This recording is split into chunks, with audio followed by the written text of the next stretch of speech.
It is far too easy to get them to pay attention, enraptured. They hang on to my every word and follow my every move. All of it would have been stifling had I not grown used to such stares. Most are respectful, some are hostile, if we are honest. And a few are downright inappropriate. After all, I am... Kinda right! There's a moment of agitation as a familiar but less than welcome face approaches me with a suggestive smirk on his face. Of course, I have to keep a benevolent smile and greet him as I greet any good friend. After all, this man can turn heads, being famous in his own right. Officer Lee! What a pleasant surprise. I didn't think you'd have the time to attend tonight's party. He is more Luke's friend than mine. Really, and I am quite sure I only invited his wife. Much like I am only friends with the chief inspector because of Luke, Luke is only friends with Rochelle because of me. Unlike how I treated Lee, however, Luke never hid his animosity for the Lee matriarch. It was an odd sort of friendship where we would have awkward double dates.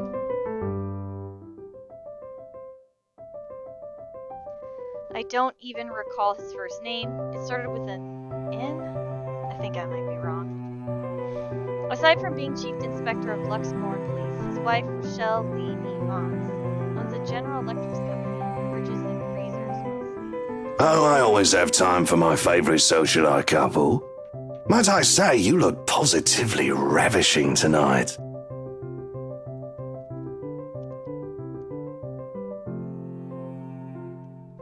I see the husband isn't with ya. The way he eyes me up is enough to make my skin crawl. I just wish Luke is here to fend off the more unseemly of our peers. You know the ones. Men who are just a bit too friendly. Staring too long at my assets and getting close just because my husband is not here. And to think they have the gall to do this at my own party. In my own house, if I might add. But like any high society woman worth her salt, I know how to handle it with grace and dignity. I suppose you are looking pleasant as well. Luke's busy with work, unfortunately. Rochelle isn't here? A shame. I do hope he isn't causing you much trouble. That husband of yours can be a bit daft sometimes, acting like he's still some young bachelor. The wife sends her regards and her apologies, but something came up with a doctor and she needed to attend to it. You know her, being pregnant and all.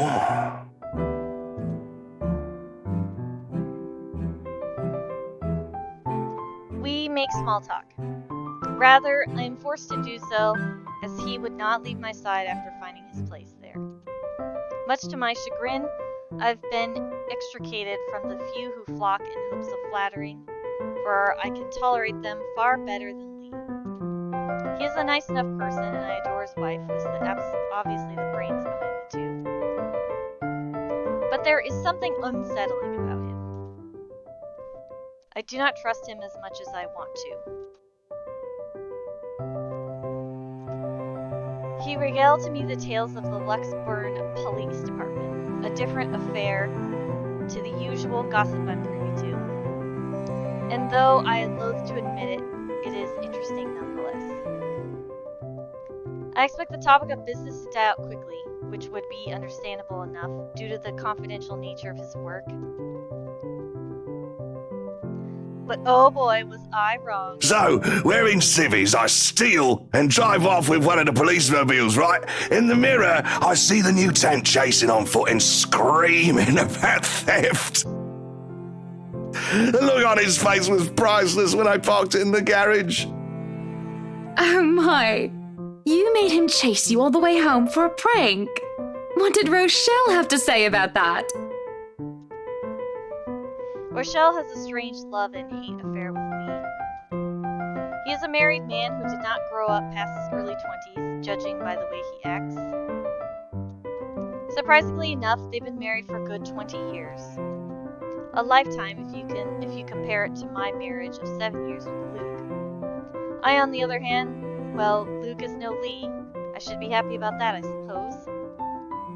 Although my darling did have his moments. The wife pulled my ear and gave me a good talking to, though. Besides, we live in a flat a block away, so it wasn't much of a grand chase. Weren't you living in a house near the countryside? Moved for work, you know. Or you probably don't. No, I don't. But a flat in downtown? I suppose if that's what you like. Oh, it's horrid. Hate that tiny place, no matter how convenient it can be for work. 55 square yards are not enough when you need to get away from the wife. I wouldn't mind a place away from the city.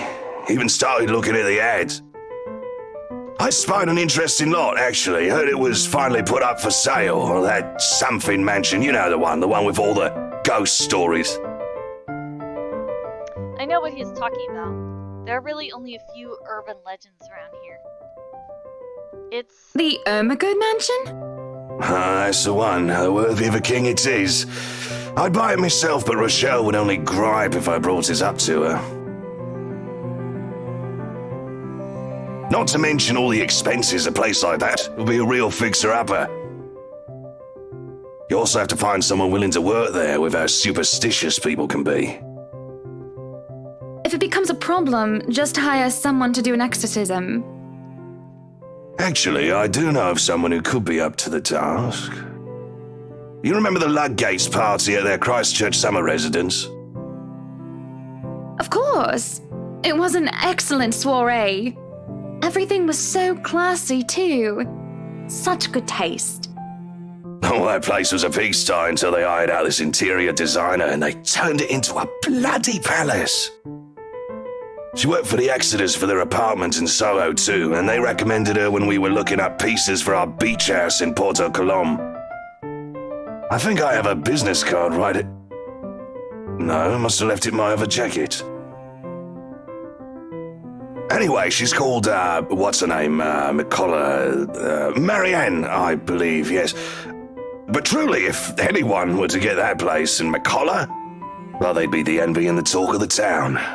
Well, if you put it that way, I might just snatch it up for myself. This place was starting to feel a bit small lately anyway.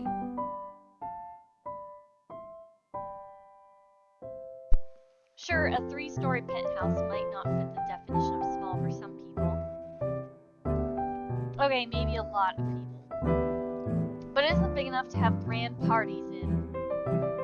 As it is, I only invited about 30 people to this one. It already feels cramped in here. It certainly would be nice if I didn't have to ride an elevator up and down several floors before I can get anywhere as well. All Luke's words, not mine. Besides, I have been looking for a good anniversary gift. Luke might like this one. Where is he, anyway?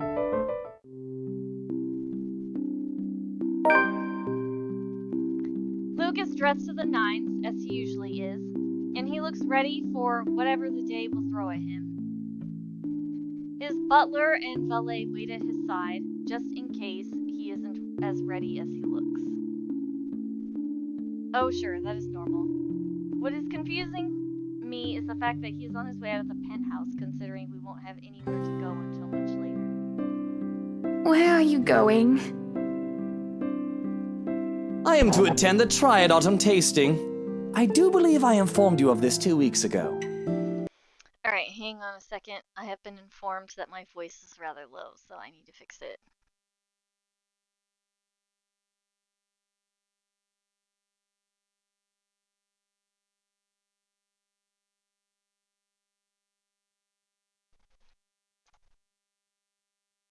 Okay, I hope that helps. Yes. And might I remind you that I had stricken that off your schedule?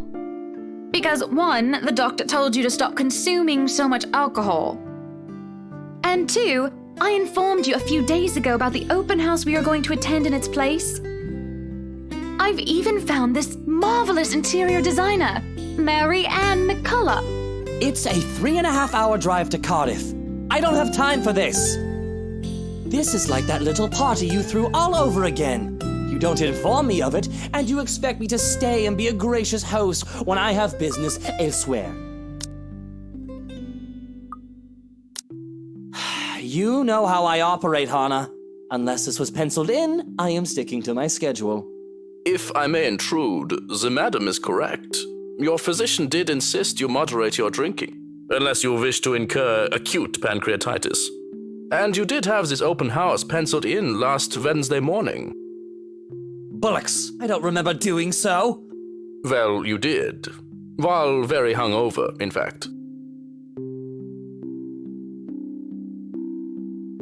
He did. Moaned about me being too loud, but gave in after some pushing. Perhaps it was a bit too cruel and manipulative of me, but... Whose side are you on? Come on, Luke. You promised we'd do whatever I want this weekend. Gordon Bennett, fine.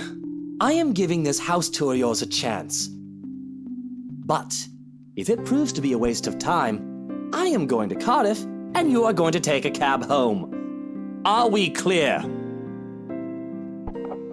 It's just a bit of a husband and wife tit for tat, isn't it? All couples have their arguments. Once the honeymoon phase is over, as they seem to call it, reality sets in that you and your partner might not always see eye to eye. Perhaps it has been the years. 7 of them is nothing to scoff at. I just cannot bloody believe I agreed to this. I was really looking forward to the triad tasting. Though sometimes I think it's something a bit more than just simple disagreements. And I have to stop myself from wondering where we went wrong. There's always the Triad Christmas tasting in Manchester next month, and that'll only be an hour-and-a-half drive. Have I been neglectful?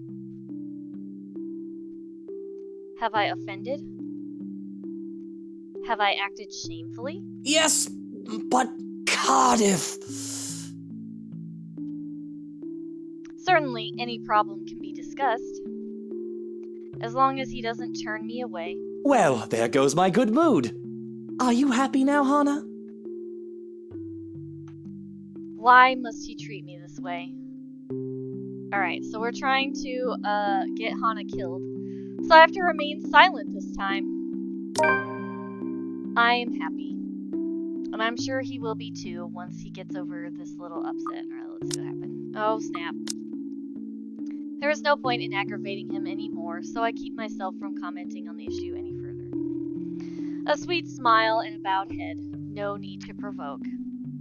That is how I cope. So, when do we leave? Where are we even going? We're scheduled to leave after lunch for the Ermengarde Mansion. Whoops. Das ist ja interessant. It's just Deutsch name. Is that infamous mansion?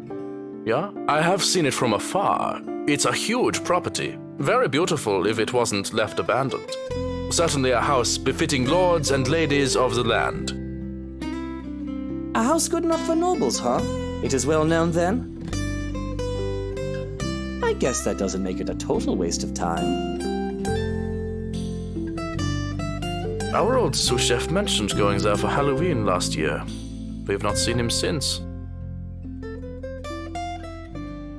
Not that I mind. He made terrible pumpkin soup.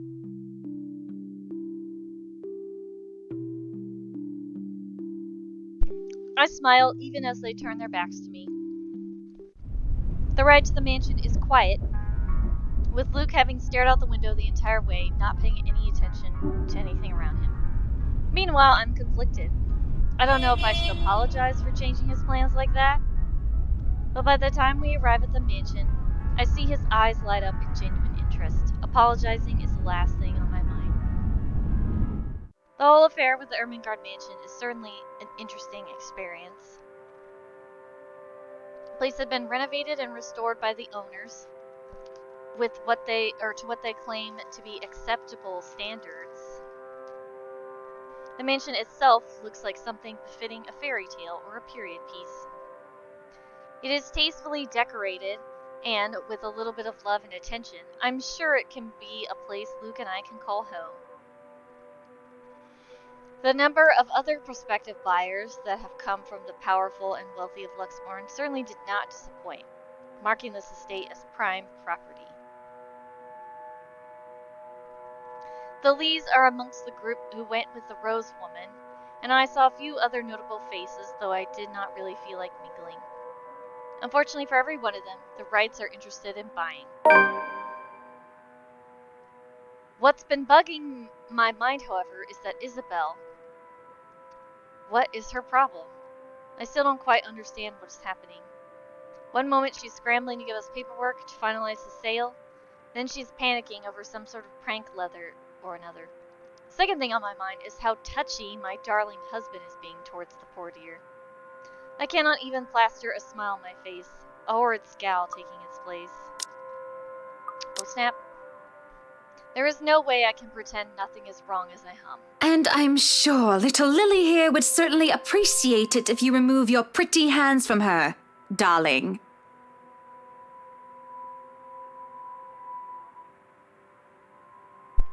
He is quick enough to detract his hand, which is all the girl needs to, well, for lack of a better word, escape. I think I need to step out for a while. I'll be back. Her partner follows, shouting after her without hesitation. There's an awkward air among us as we are left in the wake of whatever that was. The others murmur and gossip with each other, speaking of the poor daft girl, and telling the tale to whoever was not audience to the act in the first place. It doesn't take too long for the woman, Rose, to return and pull us aside to the study for what I rightfully assume is damage control. Rose invites Marianne in too, hoping to apologize to her as well. But the woman refuses, saying she is not one of her clients anyway. That leaves myself, Rose, and Luke. The last all too eager to make himself comfortable in a study he's no doubt already claimed as his own. I can't apologize enough about what just happened. Please forgive Isabella. She's been under a lot of pressure lately. She's young and all those rumors about this being haunted just got to her head. And it must be this terrible heat too. Not a drop of rain for days now. Oh, it's fine. The poor girl must feel so embarrassed about what she just did. But I say, let bygones be bygones. After all, she's only a child. Lady, she's in her mid-20s. That's not a child. She looked, what, 19? I shoot Luke an accusing look at these words. After all, he tried flirting with the girl. The nerve of him. And not only that, Isabel girl, but also Marianne and Rose too. What kind of husband would think that's even a remotely good idea to make moves on 3 different women while his wife stands there? Did he drink while I wasn't looking? She's a bit older than that. But again, I apologize. And if there's any way I can make up for what just happened, just... I know what you can do. Be a darling flower and get us one of those bottles you plan to serve. Pop it open. We were planning on serving some champagne. I can get that. That would be lovely. Much obliged. Do you want a glass as well, Ms. Wright? Oh no, I'm fine. I really shouldn't be drinking right now. And Luke shouldn't be either. But right now, I'm just too tired for any sort of argument. I don't have the heart to scold him in public as well. I'm certainly not his mother. I just want to get this horrid day done with, go home and sleep. Perhaps I'll even have a strong cuppa before I head off to bed. Yes, that sounds nice. When Rose comes back with the champagne, I beckon her over. As I have told her partner before, I have every intent of acquiring this house. I might as well, even if I'm having second thoughts about getting it for Luke. Whoops. I keep pushing the wrong button, sorry. The moment we, the Wrights, expressed interest in this place, we had eyes set on us. If we don't buy it, that might as well be the signal to have busybodies gossip about how we may or may not have lost our fortune. Regardless of the fact that it is false, image is everything when dealing with these people. There are unspoken rules for people such as ourselves. And besides, I really did like the place. Why, everything here is absolutely wonderful. Oh my god, except for that ugly painting in the study. It looks like a bad fake of Edvard Munch. Here's the deal. I'm willing to pay 10% higher than your listing price. Okay, so Hannah's voice sounds different right there, but also this scene when I previously played had Luke and Marianne in this room, and now it's just Hannah, so... If anyone tries to outbid us, just add another 5%. I doubt anyone can, of course. Or, you know what? Just add 15% to the listing price, and we can sign all the paperwork now. I guess, if that's what you want. That won't be any trouble. I don't have all the papers now. Didn't think this would be a quick sell. I'll have copies sent to you so you can look over them. And if you'd still like to finish the rest of the tour with Isabella's group, you're more than welcome to. No, I think we're good here. We'd appreciate a private tour of the place a lot more, I think. All right. Should I let Marianne in, then? Marianne. Oh, right. She's been waiting outside the study this whole time, hasn't she? I'll have a little chat with her to move this little mansion project forward. Please do. There is a look of apprehension when the other woman enters the study. Yet, like a professional, I see the moment when she seals herself and masks her worry. Admirable. We have this project then? Of course. Will you be needing anything from us? Having the floor plans would be a great start, just so that I can look at them beforehand. And if you could tell me when you're available for a meeting so that I can include it in my calendar? Oh, is a meeting really all that necessary, Marianne? I guess we can send Johans to help you out. You two can start by getting rid of this ugly painting. A hush falls upon the room at my request. What painting? And lo and behold, the painting is gone. That's because it's not a painting. In its place, a mirror stands, which leads me to look at my own confused expression. Odd. Well, no matter. Back to the topic at hand. Marianne, dear, we are simply far too busy to meet up.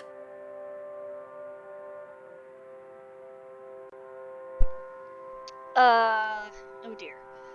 Let's see. Do I want to question the need for a meeting or free up my schedule? Let's try free up my schedule. But I guess we can free up a day to meet with you. Oh, sweet. Okay, that's fine. I don't really need another Maudlin Monday reading about Maury anyway. The book club can function without me for one day. What time shall we be seeing each other? How does lunch sound? Besides, my house has a higher priority over the book club. Why, we can hold the next meeting in this place. Surely the beauty and grandeur of it all will inspire spirited and lively debates about whether modern-day writers could match up to the classics. I might as well clear up the rest of my week to handle whatever affairs buying this mansion requires of me. Any social activity can be put off until the Ermengarde, or rather, the Wrights Mansion, grand debut. I'll have my fill of great parties and gatherings, especially when I organize them myself. That sounds good. Although, with a project of this scope, we might need most of the day to tackle your concerns. A more thorough inspection of the place is also preferable. Breakfast then! It's a date.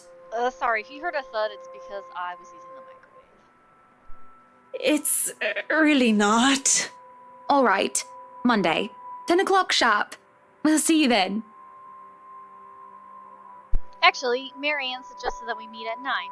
But who is even awake at that unholy hour? I mean, I'm awake every day at 4. Not by choice, though. Because I have to go to work. I was lucky enough to wake up this morning before Luke went all the way to Cardiff. We say our goodbyes, shake hands, and make it clear without outright saying it that we now own this house.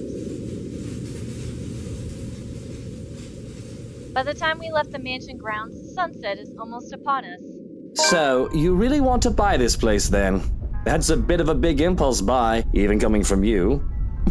Not that I'm complaining. Well, I'm glad you're not complaining like you usually do. It's a right and proper Christmas miracle, isn't it? Hannah has finally done something right. I refuse to look at him, staring at the passing scenery instead. Hey, Buttercup, what's with this cheek? Rose, Lily, Mint. The nerve, Luke, the nerve! Is that what this was about? One, that woman's name was Rose. And two, you know I don't mean a word of that empty flirting.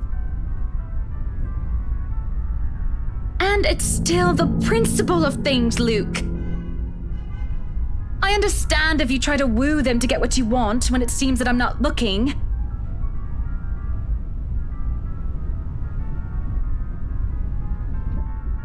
But I told you once before not to do it when I'm there.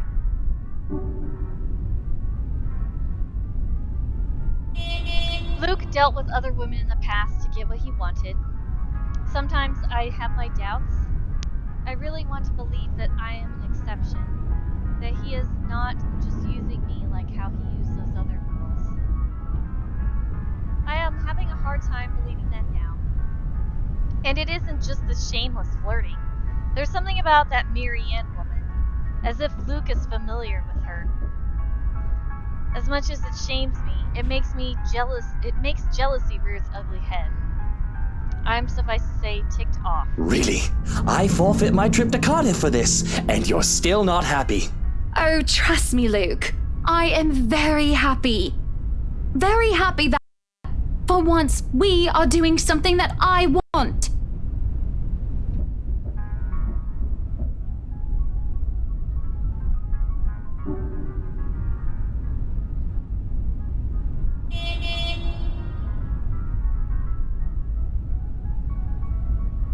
Sorry about that, folks. I stepped on the HDMI cable, so it, came out of the computer and I had to plug it back in. Can you not see the smile on my face? It is only when I let loose those words that the truth hits me like a slap on the face. And by the looks of it, it seems to have the same effect on my dear darling husband. It has always been, Luke wants to do this, and Luke wants to do that, hasn't it? I don't even remember the last trip we went on, to which was of my own choosing, without needing to get the man's approval. On the other hand, I was pulled along to every single expedition he wished to tackle, and I never objected. The rest of the ride home is spent ignoring each other and pretending the other didn't exist. Dang, so that one small change in chapter 1 made them super hostile to each other. That's crazy. Arriving at our penthouse, my first order of business is to get into bed. Forget a hot bath, forget the tea. I just want to bury myself in blankets and forget everything in my slumber. It seems that Luke has the same idea as he tags along behind me. But this is something I will not allow the moment I pass through the door. Out. What the bloody hell, woman? This is my bedroom too! Luke stands flabbergasted as I deny him entry into our chambers. His pillows lie on the cold, tiled floors, away from the warmth of our soft down bed, and my gaze promises him the same fate if he does not budge on this matter. Don't even try to argue, because I am very cross with you, Luke Wright.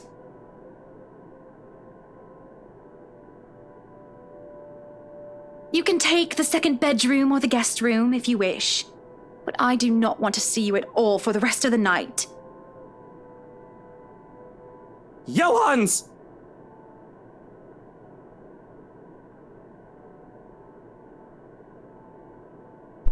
Our butler wanders over, a curious expression on his face. Oh, snap! It's Mayumi! You have arrived! Man, nobody must be in the mood to join me in the chat room today. interesting. I don't know how long you've been watching the stream, but that choice that we made where we showed everyone the letter, man, it's made Hannah like super bitter and aggressive towards Luke. Oh, really? That's right. I forgot to do this.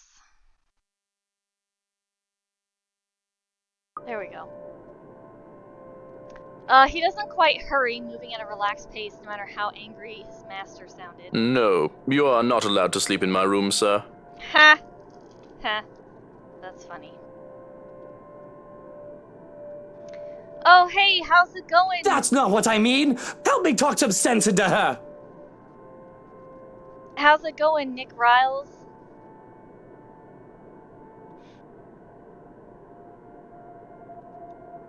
There is no sense in questioning her right to be angry, sir. So, if I might be excused, I'll go prepare the second bedroom for you. I have to keep a straight face as he stomps away in defeat. Mutiny! This is mutiny! Haha, you get it, what you deserve there, Luke. The system is being upturned, and the people are rioting, and everything is left asunder. Right? I am looking forward to her. Well, actually, I don't know if that'll happen, but the first time I played, Hannah punched him in the face, and we were all cheering. It isn't every day that Luke is rendered speechless by someone he considers inferior, or to yield to another authority without ulterior motive. His pride just won't allow it. I do keep telling the man to treat his people better. He may throw whatever fit he wants, but he will not be getting his way tonight.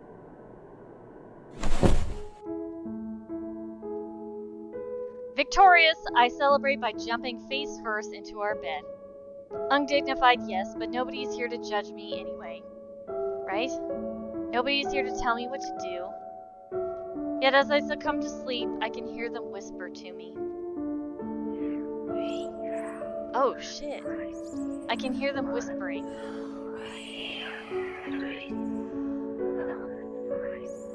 Calling for me. They want me. Need me. They drown me, pull me down, and suffocate me in their embrace until I sink to the bottom. A deep abyss awaits, inviting yet foreboding. They're calling to me from in there, aren't they? And I do want to help, I do. But when I try to reach out, something pulls me back, like a hook sinking itself into my stomach. Oh, hell no! What the fuck?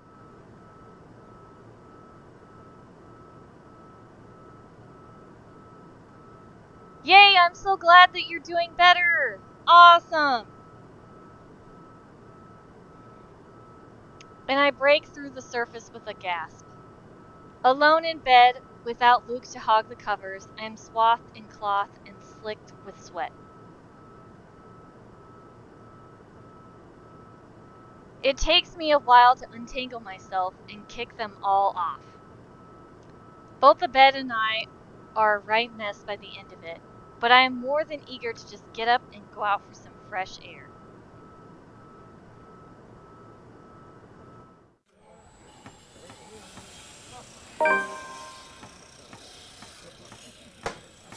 The days past had gone by a blur.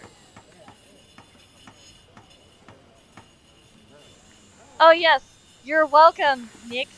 There's gonna be a lot of those jump scares, so be sure to have like a cuddle buddy handy.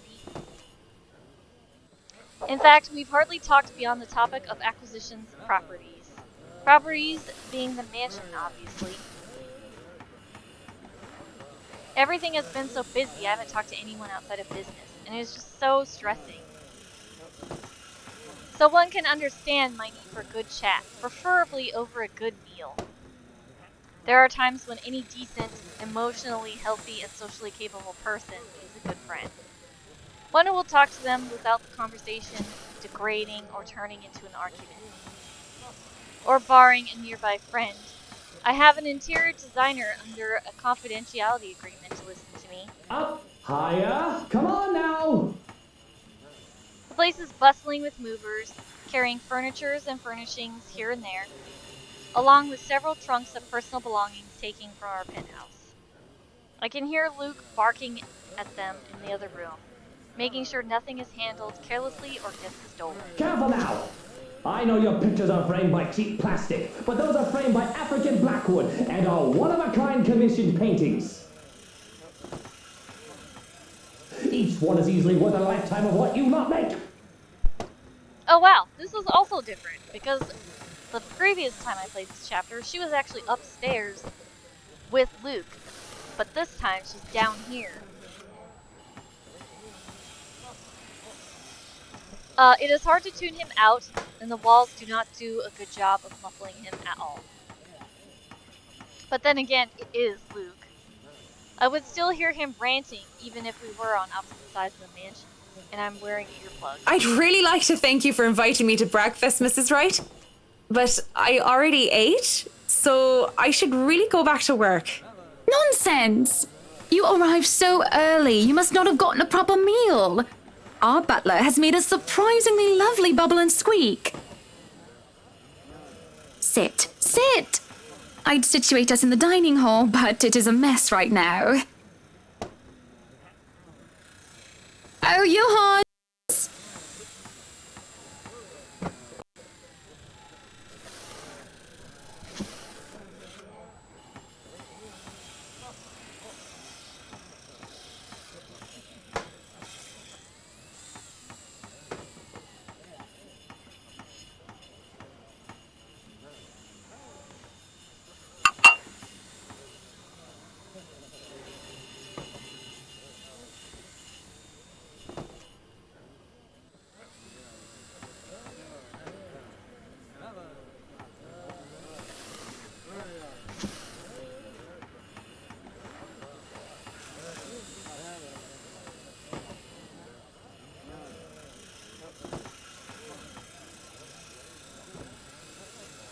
How are you liking the project? Drop that vase and I'll have your head! I know it's only an 8 million yen vase, but I swear, I'll... Well, it's certainly a fun challenge, incorporating the designs of a Jacobean manor and the functionality of a modern household.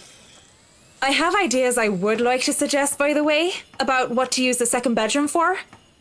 I have been informed of your goddaughter and thought a kid-friendly room might be in order. You read my mind. I was actually going to bring that up. Oh, that would just be so lovely, Marianne. That way, Kylie can bring her friends over as well. And a good friend of mine, Rochelle, is expecting a baby. So, why don't we think about putting a crib in there too? I can just imagine little ones running around, filling this place with the pitter-patter of their feet. We'd have to make sure they don't trip and fall on the stairs, though. We won't be able to finish everything up until after the party. But we'll have it ready by then, so that all we need to do is to move in the furnishings. Yes, that's plenty fine. It's not like we're in a hurry to have it. And we wouldn't want the workers to disturb the guests or the other way around, do we? Just make sure it's presentable. You know, in case a guest snoops about. Of course. As for the kitchen you wanted, I've already negotiated for the high-end stoves and the hot and cold drawers, so on and so forth. I've got a friend who is able to customize them so that they'll look like the counters we'll be replacing and fit the rest of the interior. They'll be bringing them in today. Why can't you people do anything right? Don't drag it, you'll scratch the wood. Excellent. But no, really, how have you liked it so far? Oh, it has been wonderful, believe me. Everything is going smoothly too. It has been a long time since I've worked on something on this grand a scale. Nowadays, everyone is about condos and flats, living in the city where every room is an identical box. Believe me, this is very refreshing. We lived in a condo before this, Marianne. I didn't mean any insult. It's fine, sweetie. Look at you, all frazzled. I was just pulling your leg. Luke wanted that penthouse when we got married, and you can thank him for purchasing this place as well. She looks confused. Of course, she has every right to be. She no doubt overheard me push that estate agent into the sale, making quite the aggressive offer. She saw me sign the papers to the mansion as well, but I just had to scoff. Don't be fooled. I'm just the treasury. I wouldn't be able to make a purchase this grand without his seal of approval. I see. That's it. That's all you have to say. Yes, it wouldn't be appropriate to comment further. It is unprofessional. Unprofessional. I can't help but let out a deep sigh as I stick a fork into the dish. I didn't want professional. I want someone who will either agree with me, even if it's just for the sake of agreeing, or someone who will try to talk some sense into me. Neutral responses are so boring. There is no discourse in the middle ground. The food is good. Best bubble and squeak. Of course it is. Our kitchen staff only uses the freshest hand-picked ingredients. Only the best for the rights. Mr. Wright is not joining us? No, he is far too busy bossing people around. He even refused to join me for breakfast earlier. Hence, this. I see. My apologies. I really don't know what sort of response you expect to get from me. There is a clatter of silverware as I slam my hands on the table. Dang, Hannah's like super prickly in this one. It is frustrating. I am frustrated. At Luke mostly. But Marianne's neutral, professional answers are certainly irksome as well. You're a human with feelings and opinions, aren't you? Don't give me this bollocks about being professional when we're having a nice, friendly chat over a nice and friendly breakfast. I can only talk about interior designs for so long, and I detest one-sided conversations, Marianne. But I really don't know what to say, Mrs. Wright. We were talking of no topic in particular, and... Luke. We were talking about Luke. About him not eating breakfast with you? About him treating me as if I were some treasury. I didn't realize that I shouted that out loud until it is too late. Dang, Hannah, you're just like dumping all your frustrations on poor Marianne. Although Marianne wasn't very nice to Isabella when we played her route. Hiding my face behind my hands, I can feel my shoulders shake. She is becoming unhinged, but I get it though. Her husband's openly flirting with a bunch of ladies in front of her. That would make me mad.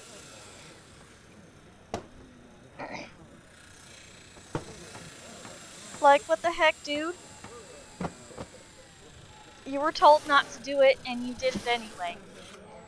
Breathe, I told myself. Calm down. But it is just so hard. Honestly, sometimes I feel like he doesn't love me anymore. Oh, have I been so blind? Did he ever love me at all? Was our marriage all for the sake of saving his company and his wealth? Oh, hey, this is a new scene. You know, that would actually make this game a lot funnier if there was just a bunch of little Lukes everywhere. Because? Because? Did I say all that out loud again? No, this is bad. Unacceptable. It has been rumored before, the real reason for our engagement. But if anyone were to know of this, marriages of necessity to carry on political and financial power used to be a common thing. But the Evans-Wright union is the perfect happily ever after. Was supposed to be. It is true that we first met each other in order to discuss dealings, to make the then failing Wright Enterprise a subsidiary for the Evans Incorporated. But I do remember being in love with him, and there were times when he said he loved me back. Even if I'm not sure what the truth is now. Either way, I do not want the Wright name or the Evans name dragged through the mud because of a slip-up.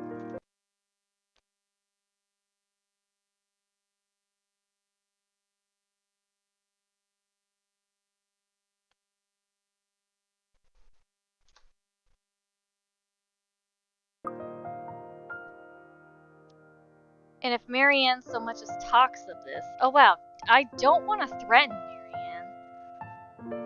So maybe I'll ask for her silence? Oh shoot, I don't know which save file to pick. I wrote it down. Hang on, I gotta get my handy dandy notebook.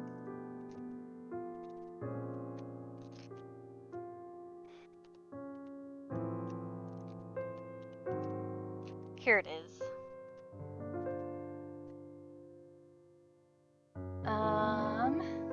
Let's go with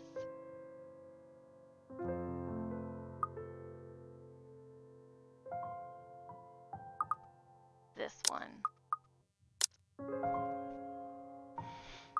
Okay, I will ask for her silence because I don't want to threaten Marianne. That sounds terrible.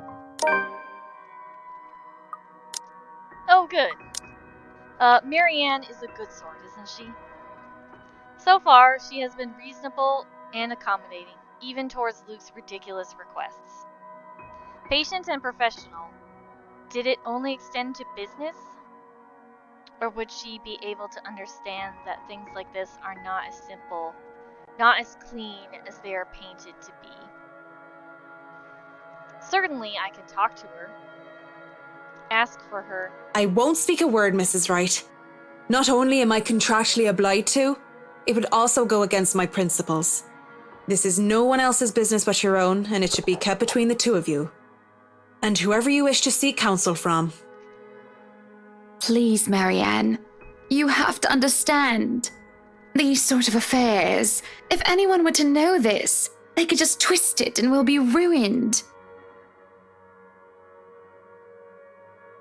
All I ask for is your silence on the matter. If I am to be frank, Mrs. Wright, this isn't new for me. You aren't the first, and you certainly won't be the last to have complicated dealings. Unless what you're doing is illegal, I turn a blind eye. Can I trust her? If I wasn't in the same boat, I'd be trying to pry those secrets and gossip with you about them by now. Well, I'm keeping that information confidential as well. It's not like I have any other choice, do I? Thank you. We continue to eat our meal in peace, finishing the last bit of food and drink. When the door to the parlor opened, Marianne and I are just sitting in silence. Madam, the photographer from Luxury Living is here. I give him nothing but a small nod. This was a wonderful meal, Marianne. You're free to return to your duties. I must excuse myself. It was my pleasure, and thank you for the food as well. Making my way downstairs, I look back and see Marianne give me a small nod and a small smile. That certainly put me in lighter spirits. An interview with Luxury Living. That is today, isn't it? Oh yes.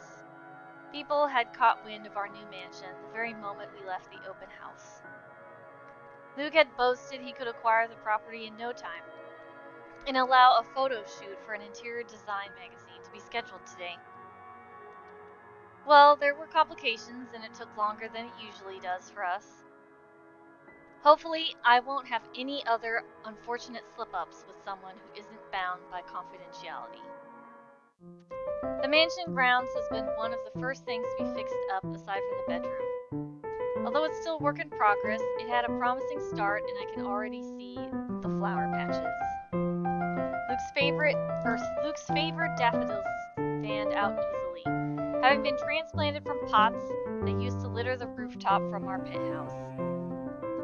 Why, if the moving crew thought that Luke was being hard on them, they clearly didn't see the landscaper on his way out. The man looked like he was ready to faint, and Luke seemed ready to kill him by the end of their discussion.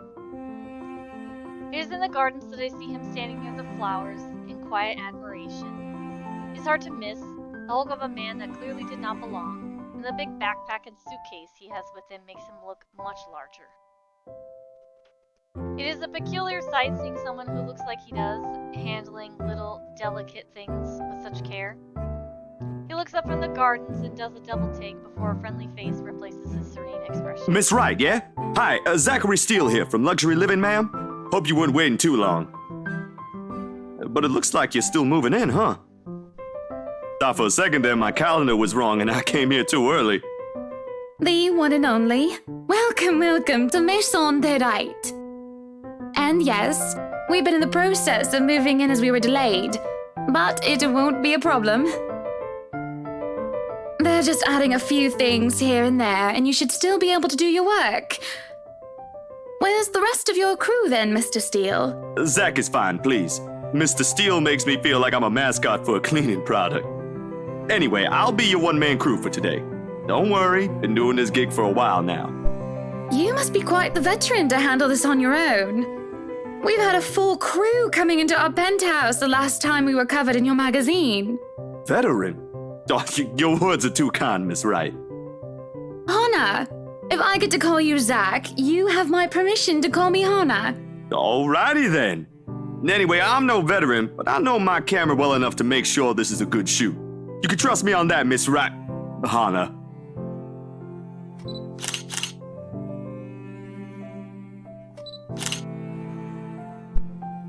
Zachary proves quickly enough that I can in fact trust him. His skills as a camera and experience in this industry at the very least. He is kind and courteous, listening and following as I lead him around the house. A really nice fellow, and he treats our household staff well whenever we cross paths with them. I answer his questions to the best of my ability, and he is patient enough to answer mine whenever I get curious enough. For one, I ask what the bags are for. They are quite the magician's toolkit. From inside, he had procured several items to embellish the interior with. Bowls of fruit, lemons, and trays with pepper mills, stacks of cookbooks, cutting boards, and glass canisters to fill the colorful nuts and grains are brought in for the kitchen set. For the bathroom, there are white towels, seashells, and decorative soaps. There are other things as well, too numerous to count, all in that large backpack and suitcase. Tricks of the trade. Softens up a room, makes a place feel more homey, and fills it up with texture. But you guys probably have better stuff I can use for this. No lights. Don't tell me all of these are just props. Well, I've got my tripod here. For things like these, natural light is best. I'll just have to set the shutter speed to a real slow setting, and as long as nobody steps into the shot, it'll look great. Oh, it better. We go through the rooms one at a time, although we first tackle the ones that the movers have no business in anymore. The ballroom needs little preparation with its grand design. Although there is some trouble at first, with wide open space and the pictures being backlit. It is in the kitchen that Zachary's props come in handy. Considering how Johans kept the place so neat and sterile, one can practically eat off the floor. We carry on, touring the house and taking pictures where we can, with exception to the rooms which have yet to gain any purpose or design. Too bad I can't take a sneak peek at his photos. Funnily enough, he's using a traditional camera. I didn't even know film still existed. With the way he speaks, however, I can see that he knows enough about his craft that I'm not too worried about botched photographs. I imagine photography must be cathartic for him, judging by how at ease he looks while taking pictures. There are small snippets of conversation in between the clicking of the camera. He even goes as far to talk about these terminologies like shutter speeds and aperture when I ask about the technical aspects. I can't quite see the picture as it is made, much like when I watch artists paint on their canvas. But just watching someone passionately practicing their craft, such as this, is exciting in its own way. Going through the many rooms has been quite the exercise for both of us. Despite that, he has been so nice and I find myself putting on my best smile. But it is as we are taking pictures in the foyer that everything comes to a standstill for a moment. Just a moment. And had I not been paying attention, I wouldn't have even noticed. It is merely a split second when Zachary's rhythm is put to a halt. Oh shit. His finger doesn't move to release the shutter. I'm sorry. If there was some crazy aspiration looking like she was about to choke me out, like, isn't that something that I would, like, notice, maybe? Yet he also doesn't pull the camera away from his face, gaze still firmly fixed through the viewfinder. Like, she's got, like, cuts all over her arm. I think looks like there's blood from her fingertips. Like, ew. His hands shake and there is a light sheen of sweat in his forehead. Zachary? No response. Zach, is something the matter? Lowering his camera, he blinks and stares at something behind him before shaking his head. Damn right it's a supernatural photo, Mom. Oh my god. I hate that. Turning around, though, I see nothing that could have gotten his attention. Oh, no, there's nothing wrong. I just remembered something that's all. Right? Sexy manicure. All the blood makes it so much better. Let's get back to the pictures. Can you move a bit more to the left, yeah? I struggle to respond this time. There's a sudden weight on my back and an indescribable tightness around my throat. Everything stops, and everything starts again as I manage to choke out. If you're sure. I don't know what just happened. It was probably just a dizzy spell. I'm fine. And he said he's fine. We continue at the same pace as before, although there is an unspoken agreement that we will not talk about what happened. So, is this a full-time job for you then? Nah, I just freelance mostly, for magazines, newspapers, and events. So you can't really call it a full-time job. It's fun and it puts food on the table, but it's not what I really want to do. At least, not all the time. What is it that you want to do then? Maybe I've been out of line sticking my nose in other people's business, but I can't help but ask. I regret doing so, as I see his shoulders slump, and the easygoing air he has fades away. He looks torn over whether he wants to talk about it or not. Films, documentaries mostly. But cinematography is a lot more difficult than photography, right? I was working on this thing, actually. What thing? Well, it wasn't really a big thing. People didn't like Blue Fonzie very much. People don't like a film about colors. I suppose they would have liked Blue Bibby a lot more. Very funny. So, Grand Director, do you want to tell me what Blue Fonzie is all about? He hesitates, but when I refuse to budge on the matter, he gives in and spills it all out. Blue Fonzie, l'air la place sombre, yeah, he pronounced the rest of it, I tried. Dark blue, the darkest hours of the Black British.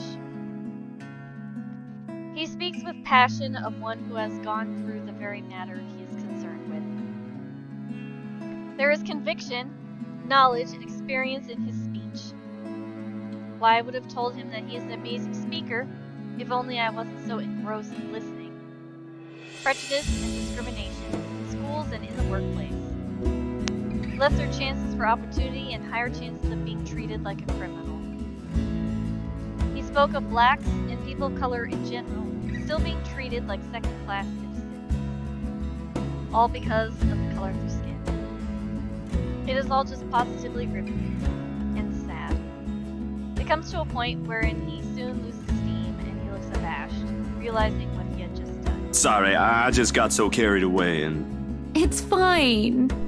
It is really so fascinating to watch people talk about their passion after all. You should see how your eyes light up when you speak so fiercely. You do have very beautiful eyes. Uh-huh. Thanks, I guess. I want to say that I understand where he's coming from, but I really don't, do I? I was born with a silver spoon in my mouth, and I've lived a charmed life.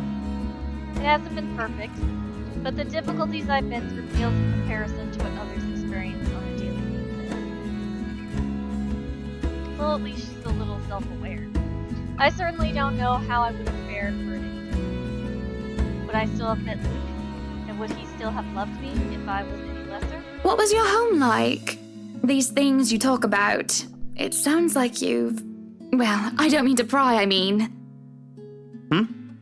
Live with my older sister and my grandparents. We had a shop selling all sorts of things below our flat. And well, I was one of the few non-white, non-British students in class. I didn't get pushed around or anything straight up. Even then, I was one of the biggest kids around. But a pencil and notebook would go missing, you know?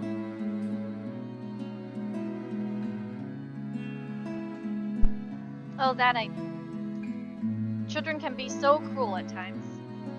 Of course, it may be a slightly different story when you have personal guards, and the stolen item is not a pencil, but an expensive heirloom. So what about you? How you liking your new house?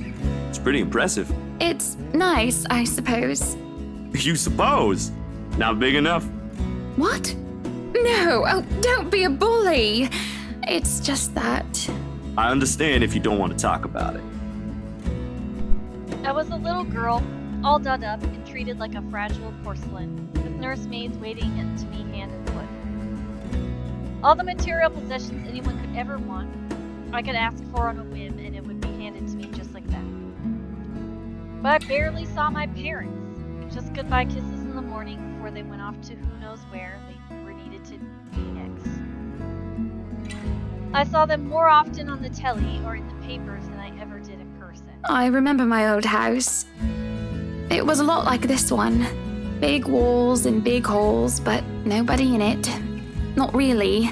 It makes you think how alone you are. A pensive mood overcomes us. And there's a moment where neither of us are sure how to go on. Things have gotten a bit too personal, yet it isn't wholly uncomfortable, like as if we've been friends before. Well, that's normal, ain't it? You just moved here. You'll make home out of it yet. He certainly makes it easy to believe that. My childhood house is indeed a lot like this one. Just as large and extravagant, and just as empty. I hope he's right. So, Monsieur le Photographe, you've covered the one and only Ermengarde Mansion. What's next on the agenda? The interview? Boring. It's an interior design and housing magazine. And they want to know what Miss Wright has to say about her interior design and house. Honor Wright thinks she bought a magnificent house that she can certainly brag about. Blah, blah. Boring. You know what they should print more of? I watched an interesting documentary the other day. Bleu Foncé, The Darkest Hours of the Black British. I recommend you watch it. Those are the things that people should know about. What do they care if I use a purple or green bowl of fruit in my kitchen? People, right? Oui. People are shite. What do you think? Do I look good with this angle? I strike a pose while he's being busy, looking taken aback for a moment, probably not expecting me to just go and say such a crass word. But he recovers quickly after snapping a few shots. He grins. Also, since when is shite a crass word? Pierre, vous êtes belle. You want copies of these ones? Yes, please. So, the big boy knows French. You must have wooed a few ladies. Unless you're into gents. Either way, French is, after all, the language of romance. Though I don't know about quoting fancy poetry, but I've made lunch for a girl before, and they did like that fancy French cuisine. Ha ha. Crap word. I like it. Can you cook your best? I can cook just about anything as long as I know the recipe. C'est magnifique. It has been too long since I've had a nice and proper chat with a good friend. No, Lee is certainly not a good friend. And although we've just met, Zachary is the sort who can probably befriend anyone. He's just a comfortable person to be around. A bit too comfortable. The photo shoot went by a breeze. And somewhere along the way as we talk and laugh, I find myself getting a bit too close without realizing. He'll give me this strange look until I back off, and he'll go back to asking questions after I agree to do his little interview. And it's just odd. Well, no. Me being friendly isn't that odd. That is how I am. Zachary is the one that's being odd. Why, anyone else would have absolutely welcomed the extra attention I give them. He, on the other hand, looks almost flustered about it. He should be used to different personalities by now, having to deal with various people when he works. And if not, he needs to start. Perhaps nobody has shown him the attention of this kind, but he's a big boy. He should be able to handle me. Wow, Hannah, take it down a notch. All it is a friendly touch here, a pretty smile there, and a gentle swaying of the hips as I move around. Zachary grew more and more red every time he noticed. Am I being mean as I find enjoyment in seeing him unravel? Yes, you are. Perhaps. This went on during the interview and beyond that. There's nothing wrong with what we're doing, right?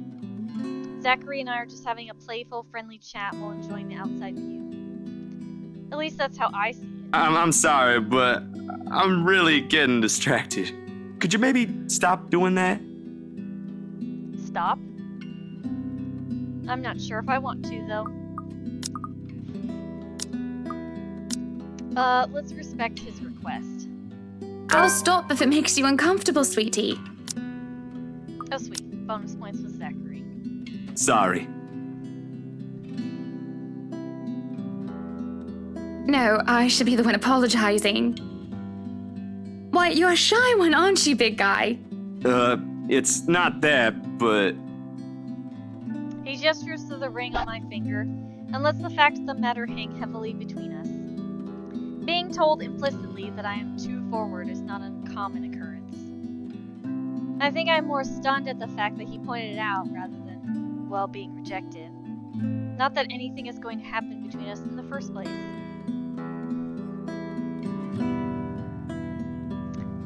Oh yes, if Luke catches me flirting with Zachary, he'll hate me, which is the goal, so I guess I probably should have continued. Oh well. So, you've never had a girlfriend? No. No boyfriend either. You know, just in case you were gonna ask for that one next. And you haven't even had your first kiss? Not a one, ma'am. Do you want to have your first kiss today? I can't help it. Oh my god, his face is like, what did you just say to me? I really, really can't, and I'm going to apologize lots later. Surely, by the catty smile on my face, it is obvious that I'm just pulling his leg. The laugh I fail to contain certainly gives it away, if it still isn't obvious. But still, he lights up in embarrassment, stammering and sputtering objections. You're married, and this will be extremely unprofessional. I never said I would kiss you, silly. Oh, Johans! No, what? No! Don't call your butler. She's Hannah! That would be for the better. I don't think his husband would appreciate it if I made him kiss another man. I do not think he can hear us from here either. But it is hard to think you're not taken, Zachary. Why, whoever becomes your girlfriend will be so lucky to have you. You can cook and take wonderful photographs, wonderful meals and wonderful memories. I can play guitar too. You can? Oh my, wonderful serenades as well then. Perhaps I can find a young lady who deserves a fine, strapping young gentleman like yourself. Let's not get carried away. Besides, I gotta be going. It's getting late and I got someplace else to be. A shame. I will be expecting you again soon, I hope. For a copy of my photographs, yes? Course, I'll even deliver them personally. Just, don't try to make me kiss your butler when I drop by. As fate would have it, the very moment the words leave his mouth, Johans comes out of the house. Judging by the slight raise of his brows, he has heard only the tail end of the sentence. There shall be no kissing of any butlers under this roof. Danke. But you are not under a roof, are you, Hansi? To my amusement, he takes a step back, safely placing him within the threshold of the foyer and under the roof of the house. And just as ever, he is quick to return with a sardonic reply. I am now. As I was saying, madam, it's about time for supper. Will I be needing to set an extra place at the table? Oh, what? No, I was just leaving, actually. So, you have a good night, Hana. And you too, Hansi. It was nice to meet you, Zach, honey. You have a safe trip. He nods, and the grin on his face as we say our goodbyes is the sweetest that I have ever seen. I linger, looking out for him with his relatively tiny bicycle, backpack safely secured in the basket by the front, and suitcase hooked to the back. I watch as he went down the path back to Anselm Village until he is nothing more than a blip in the horizon. I cannot help the smile on my face as I go inside for supper. Entering the dining hall causes me so much confusion. It is dark. For a moment, I thought the electric work is not up to par. But that clearly is not the case, as every other room is bright with artificial light. Finding the light switch is a monumental task considering the size and my unfamiliarity with the room. To make matters worse, the darkness grants the room a different atmosphere, eerie and frightening. It takes longer than I thought to find the switch, something that will have to be rectified later on. My skin starts to prickle, and there is a distinct feeling of being watched. It unsettles me and only spurs me on in my search. When I do open the lights, there's a hiss. I'll turn the lights down, woman! There at the end of the hall is my beloved husband with his face in one hand and a glass in the other. Perhaps I can let it go if it's only one glass of wine. However, I can feel myself go livid after seeing the toxic green liquid gleam mockingly at me. Luke, what? Are you drinking absinthe? You know what the doctor said. Absinthe, Luke. Are you actively trying to kill yourself? Because if you are, we can just hit you with a bloody car. Honeybee, Buttercup, not too loud, please. Besides, it's Lelouch, not too strong. Just hair of the dog that bit me. Helps with the hangover, dearest. You drank? When? This morning, love. Don't be mad. I just needed a few drinks, having to deal with those simpletons. And maybe I had one too much. You don't see me whinging about you leaving me to handle them on my own. I had to attend the photo shoot and interview with Luxury Living. You know that. Let's not make this about me, Luke. This is about you and your drinking problem and... Oh, I don't know, Hana, darling. What if my drinking problem, as you like to call it, is linked to you? If we think about it that way, this discussion is about you. That was pretty mean of you, leaving me alone to do all the work like that. Alright, I'm sorry, but we're gonna have to punch blonde Luke in the face. You can't use the interview as an excuse either, honey. Hopefully, punching this Luke in the face doesn't also accidentally punch real Luke in the face. That would make me sad. I was informed the moment your little interview was done. So, what was it then, What were you doing? What's it gonna be? Should I tell him the truth or a little lie? Well, obviously I should tell him the truth so he hates me more. I was talking with Zachary, the photographer for Luxury Living. Yay, he hates me more. I'm not gonna lie, this is making me uncomfortable because we're gonna get murdered by our husband. It's gonna make me so sad. I have no reason to tell lies, it's not like I'm guilty of anything. But as Luke's expression turns, he makes me feel like I am actually to blame for something. He has a way of making me lay bare with just a look. That had really struck me when we first met years ago. That giant Negro? Oh shit! That's racist, You were having a bitch. secret meeting behind my back and it was with him? What are you implying? I'm implying nothing. I'm just worried. You know better than to trust those media types, Buttercup. He must have been really friendly to occupy your time like that. But all he's looking for is his next big headline.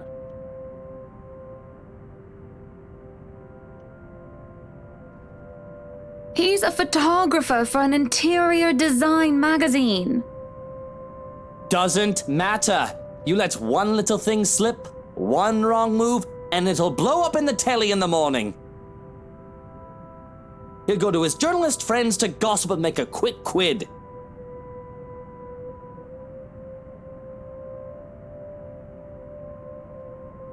His eyes were the first thing I noticed about him. They were like nature. The grass and the trees, wonderful and breathtaking.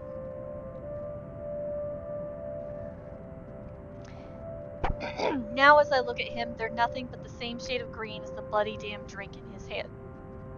He was a perfect gentleman, Luke. I can't say the same for you as of recent.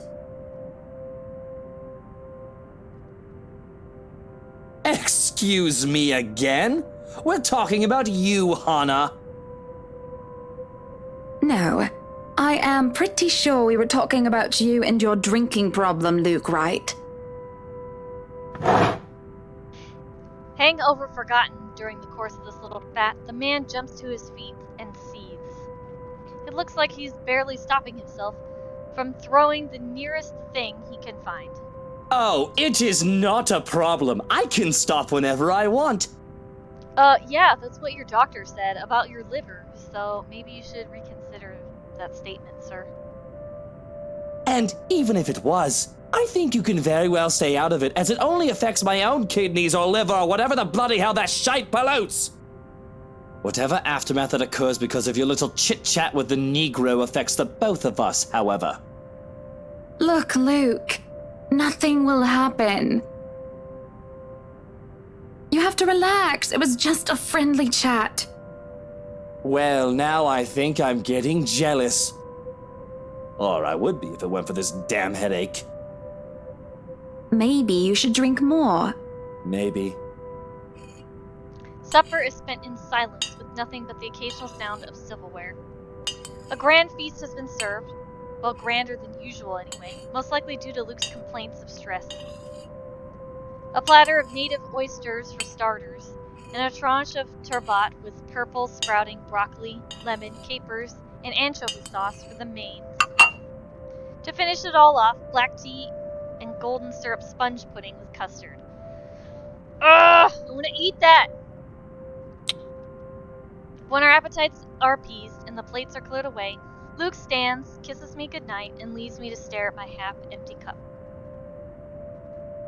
Lonely in the lull of night, I sit in a house too big, too empty, foreign, and unwelcome.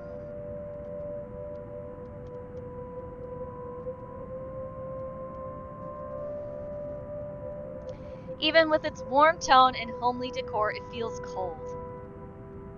There is no need for tears, however. I know I can get through this like every other obstacle I've faced before. This is a minor setback in what I hope will be a long and happy life. To remind myself that this place is for Luke and for our future children fills me with renewed vigor. Besides, it looks like someone is having a cry already. Oh boy, I don't think it's a person that's crying. The wailing is far away and muffled. Yet at the same time, it shakes me to my very core as I hear it. As if suffering is just standing right beside me. Hearing it sends a chill down my spine and makes my skin prickle with goosebumps.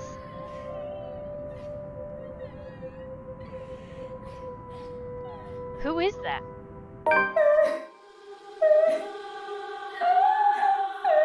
Curiosity sinks in as I follow the sorrowful sound into the kitchen.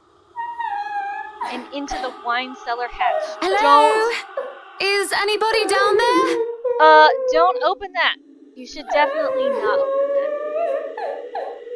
I'm curious and concerned, but there is no way I'm going down into a dark, humid underground. I am not as enthusiastic as Luke, who considers himself quite the connoisseur.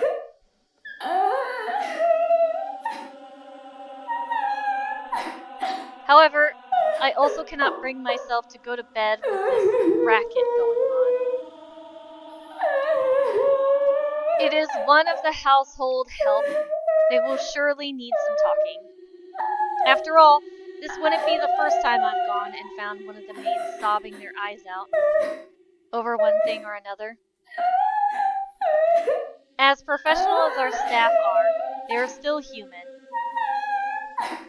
More often than not, it was either Johans or I who calmed them down, who'd help them figure out how to go on about things. Unfortunately, I am not in high spirits right now, so I am not wholly benevolent. So I will call them out, because as I learned the hard way, opening the hatch gets Hannah possessed and she starts acting super weird. So we're gonna call them out instead. I knock 3 times, waiting for any sort of reply that yields me no results. And I've already touched the floor hatch far too many times than what I'd like. I take a deep breath before reaching out again to whoever's inside. I've learned from experience that people respond better to kindness than threats. Shouting angrily would not help in coaxing them out. You, in the cellar! Do come out! We don't want Luke waking up and finding you in there, do we? That man would go ballistic thinking someone was trying to steal his precious wine.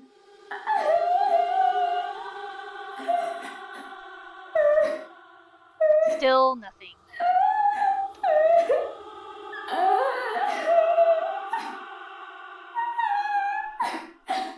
You can have a good cry. Just not in there, yes? Why don't you come out here and we can have a cuppa and you can tell me all about whatever it is you're bawling about? With how long I'm standing here, however, I'm starting to think myself as a fool. I did not want to acknowledge the other feeling I have, especially as the wailing took an eerie turn.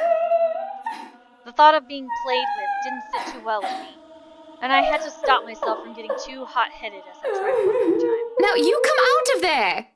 That is an order from the lady of the house, do you hear me? Why, I ought to... I freeze as a hand clamps down on my shoulder. The dread I've been feeling all this time makes itself known as I kneel, unmoving, not even daring to breathe. I can feel my heart pounding against my chest. But the touch is gone as quickly as it had seized me. It is only Johans I see when I look back. Apologies, madam, for touching you like that. I'm not gonna lie, guys. My heart was racing there for a second. You were not responding to my voice, and you looked about ready to wake the whole mansion up. I was... I'm sorry. I was getting rather loud, wasn't I? But that crying woman in there, we must do something about her. He grows silent for a moment and just looks concerned. At least, I'd like to interpret it as concern, given how stoic our head butler usually is. Or rather, it must have been concern, as he takes off a glove and presses the back of his hand on my forehead before his worrisome inquiry. I beg your pardon. What crying woman? Are you feeling well, madam? In the cellar? Can't you hear her? Madam, Hannah, no one is down there. What? The cellar is locked. Only Luke and I have duplicates of the keys. Nobody is down there. Oh shit, spooky. I stare at him in disbelief. When I listen once more, I hear no crying. Tugging at the hatch for good measure proved his words to be true, too. The thing won't budge unless I add a key, short of using power tools on it. Perhaps it is time for you to go to bed, madam. You are simply tired and hearing things, a perfectly normal human experience. But if you are still experiencing auditory hallucinations in the morning, you are free to consult with me.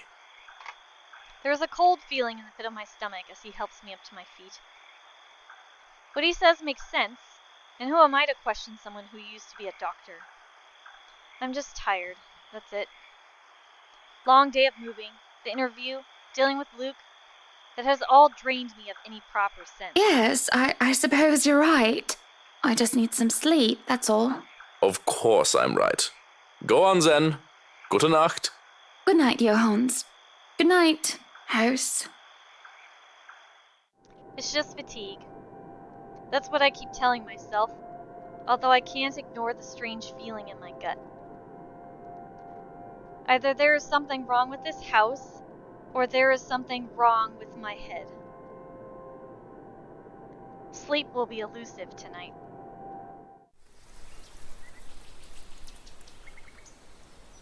Luke is already gone by the time I rise. There isn't a single hide nor hair of him to be found, and trying to call him on his mobile is a bust, as it only goes straight to his voicemail. That's twice in a row he's gone on me. And for him to disappear today, of all days, is every bit upsetting because of what's to come. The morning is once again filled with a whirlwind of activity. Fortunately, I am much more refreshed as I took a break from my responsibilities. I haven't the faintest clue where Luke was yesterday. Today is going to be busy. Although, unlike Wednesday, the master of the house isn't here right now, absent once again from his duties. Hopefully he'll be back in time for the party. This is our house, after all. A grand housewarming party for the wonderful Wright mansion. Ooh, I wonder how the housewarming party is gonna go down. Every person of importance from Luxborn is invited, and there will be a few guests flying in here as well. Of course, there will be some people from the media, along with friends and acquaintances who made no less important, regardless of their status in society. Marianne and I discussed business and the last-minute touches to the house before finalizing everything. Not that there is much change from our original plans. Bar any huge additions to the property itself, the mansion is nearly 100% complete. You have certainly exceeded expectations, Marianne. Everything looks so marvelous, and in such a short time, too. Well, I can't take all of the credit. People have certainly been enthusiastic about the idea of working on the Wright mansion. There won't be any more problems unless Mr. Wright has any more objections about the second bedroom. Luke and I had a small tiff about making the second bedroom into a child's playroom, which I insisted is completely practical. In the end, he had to acquiesce. I didn't give him any choice in the matter. I even bought this wonderful wooden crib from the antique store yesterday, including some toys. Just in case anyone brings their baby, of course. Besides, we have little need for actual guest rooms. We hardly have guests who spend the night.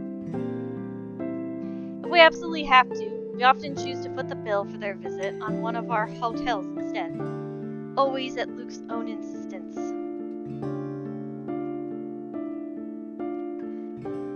And on the off chance that we actually let someone stay, the bedroom in the opposite wing is still up to the task. Oh, no. We proceed with that room as planned. I already agreed to him having his greenhouse and his vineyard and his stables. He may as well let me have this one thing.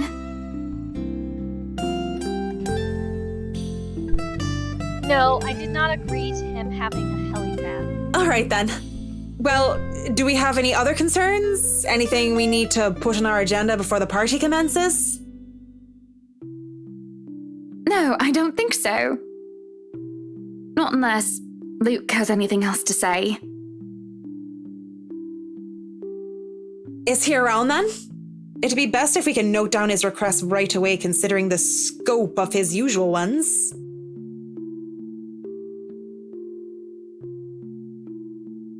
Around? No. Where is he? Who knows where? I don't. No, he's not around.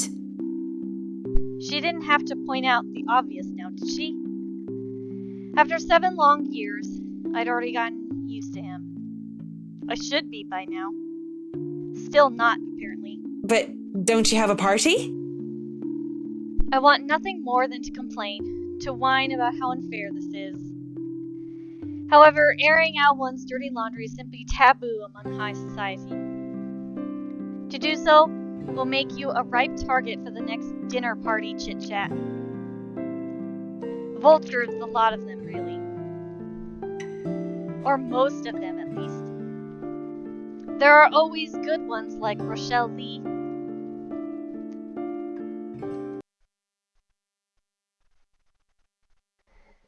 But put your trust in the wrong person and you'll find yourself eagerly picked apart. Yes. But Luke's just being a sweetie, you see. That friend he's visiting. He's having marital problems and he's just trying to cheer him up.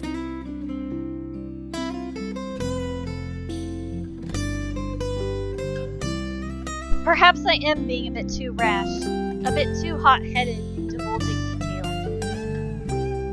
But I thought myself clever with the plan to dress it up as gossip. Marianne's raised brow makes me unsure whether she is interested or not. Although that does make things better if she has no interest, and therefore has no hidden intent to utilize whatever I might say to her. They've been married for a long time and they've hit a... how do they say it? A rough patch. His wife has a drinking problem and can be very neglectful. The poor thing really does his best to be a good husband. But it's never enough for her.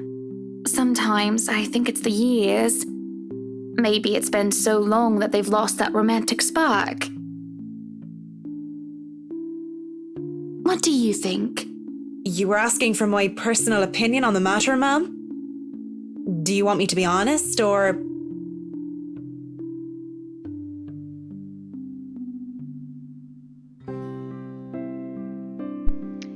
Do I want her to be honest? I think I do, but let's save just in case.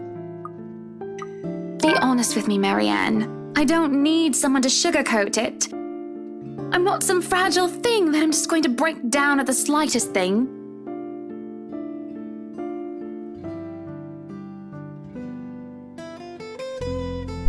She hesitates, taking a sip of her coffee while I stare into my own cup of tea.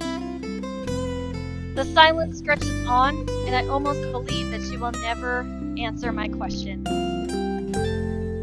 I suppose that I should blame her, putting her in a tight spot like this. Her hesitation is understandable, though. I am loath to admit it. She simply wants this whole thing to stay professional.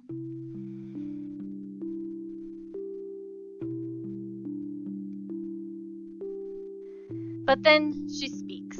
If I'm going to be completely honest, I need to ask. This is about you and Mr. Wright, isn't it?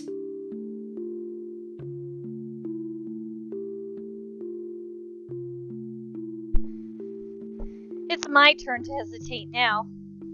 I really didn't expect such a straightforward question. And to get to the heart of the matter, I suppose I'm not as clever as I'd like to think. Or is it really that bad that an outsider can see our little marital troubles? Surely we aren't that obvious, are we? We put up the act of a perfect couple for years, although it hadn't always been an act. Marianne is just more keen than the average person, of course.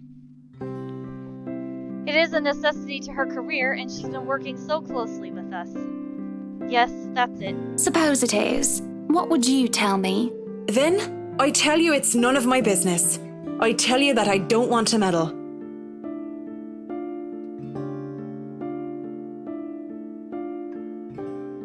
But if the troubled husband with the neglectful wife asked me for my honest opinion, I'd say that he shouldn't base his happiness and his self-worth on someone else.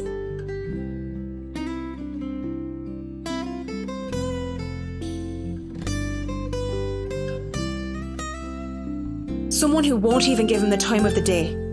Maybe he should try being independent for a while. See what it's like when he isn't trying to please someone else and doing things for himself.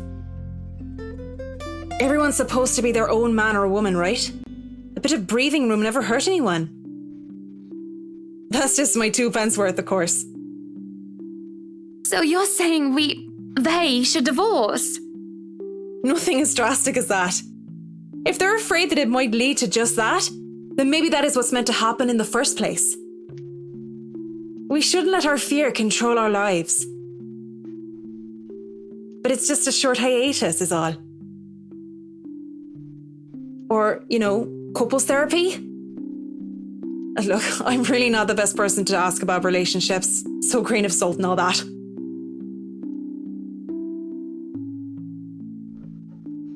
She trails off, having said her piece, and leaves nothing but the smell of coffee and Earl Grey between us. There is a calm, despite the nature of what has just been discussed. To say that her words make me start to think is an understatement. To say that I'm not considering her advice is a lie. And to say that this might just be the calm before the storm is a possibility. Others have had shorter marriages, yes, but the plenty have celebrated long and happy ones as well. My own parents celebrated their choral anniversary before they passed away. Somebody look up what a choral anniversary is. I need to know.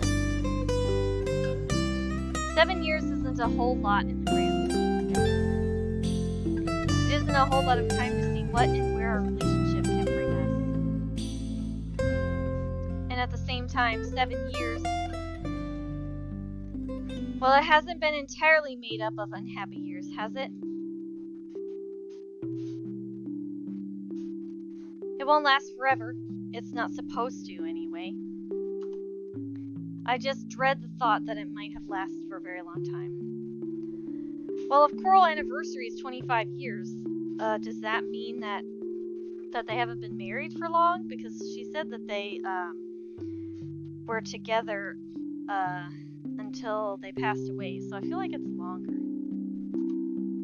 I dread the thought that these small spats, these little disagreements, will turn into an all-out resentment.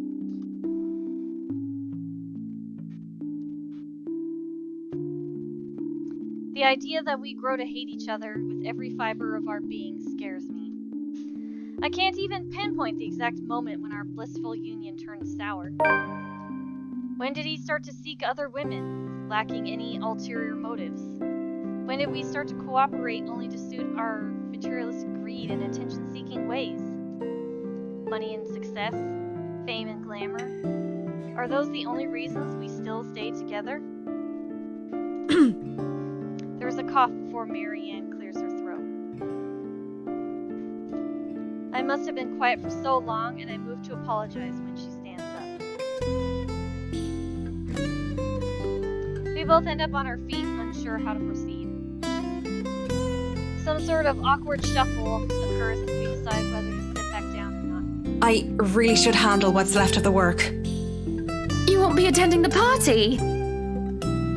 Oh, you really must, Marianne. I'll try to stay and chat. Maybe grab a few bites and a drink, but I can't be around for the entirety of the event. My apologies.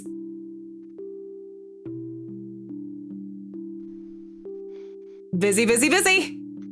You must stay a while. I'd love for you to meet some of my friends, and they're ever so excited to meet you. You need to say hello to the Lees, at least. If it wasn't for them, I'd never even heard of you.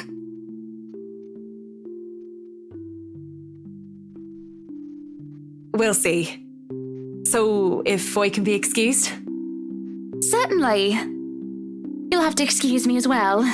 I must attend to the party before any early birds arrive.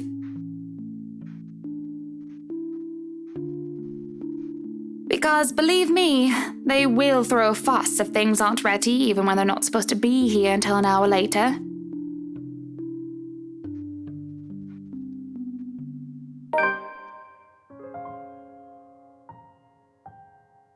The scene outside the parlor is a great, organized mess. Aside from our household help we hired, the service of a temp agency, which provides staff for the right enterprise in the hospitality sector.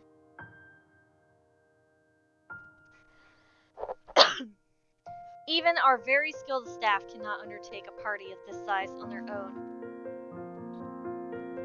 Waiters, busboys, hostesses, and their staff captains move about in droves, carrying crockery and serveware, good for several dozen people and then some.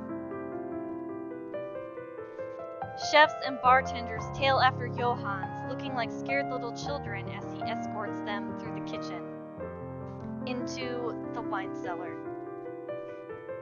to peruse the stocks to select what can be served at the party and what can be used for cooking. Schnell! We have a lot to do, and I believe we did not hire snails.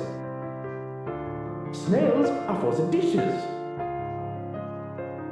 A string quartet readies up to play for the evening, turning their instruments as they fill the air with idle chatter. Floral decor worth thousands fill vases, wreaths, and baskets, while petals are scattered along the driveway up front. An ice sculpture of a reindeer is brought in carefully by a pair. It is followed by a simple cake, just a 5-tier white chiffon with white chocolate mousse, fresh berries, and a light dusting of edible gold leaf. But despite the fact that I told Marianne how I will attend to all this, I find myself unable to focus or care for any of it. I still have our discussion running in my mind, and looking at all of this, I only see Luke everywhere. These are all grand things that Luke wanted to have for the party. I had wanted a small, elegant, and simple gathering with only a select few invited, namely the people who I would actually trust to enter my home. I did not want any bloody politicians or paparazzi in here, no matter how used I am to catering them. At least be here for your party. Damn it, Luke. The entire thing screamed Luke Wright. And I can't help but add another question to my growing list of queries. When did I lose myself?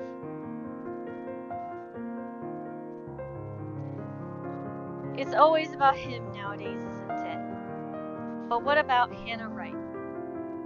What about Hannah Evans?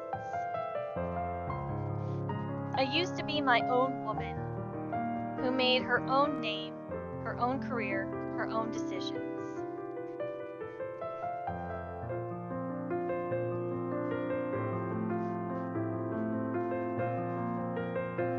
Sure, I was already the social butterfly that I still am today, but it wasn't all empty, shallow gossip and sitting pretty. I was also lauded for my knowledge and talent. Finance manager wasn't just handed to me just because my father owned the company. I'd insisted that I start at the bottom so I could work my way to the top and prove myself. And I did. I worked numbers, managed budgets, money and accounts, analyzing the competition and market trends.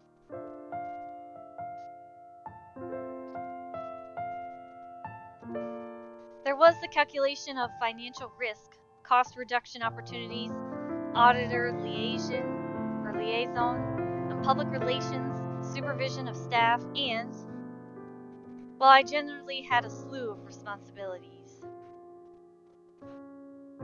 Admittedly, I was already quite the attention seeker even back then, having dedicated most of my youth craving for my parents' approval. Failing that, I turned to others, looked for praise from anyone who would give it, however fleeting it was. And Luke. Oh, Luke, the way he looked at me, the way he watched me and took a genuine interest. He had me disgustingly obsessed since day one, hasn't he?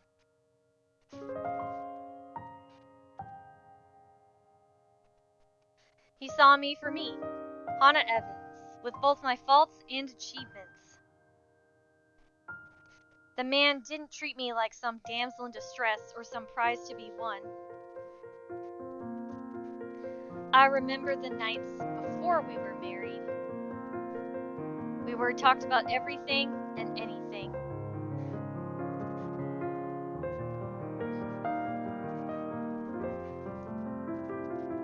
From the big things like business, society, and philosophy, to little things such as what we had for breakfast or whether we liked cats or dogs.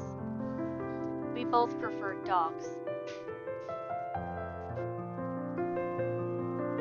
Nowadays, I'm just Luke Wright's wife.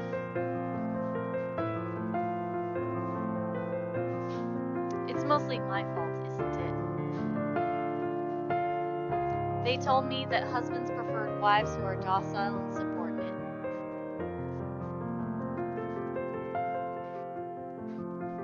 A woman who will always be there for him, yet would never outshine him in all aspects except beauty.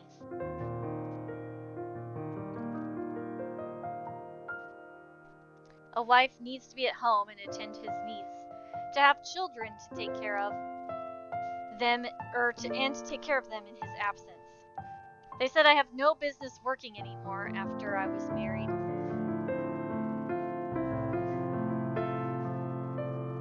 I can blame society. But I listened. Before I can fall further into this introspective pit of self-loathing, someone calls for my attention. The guests have arrived, madam. And Luke?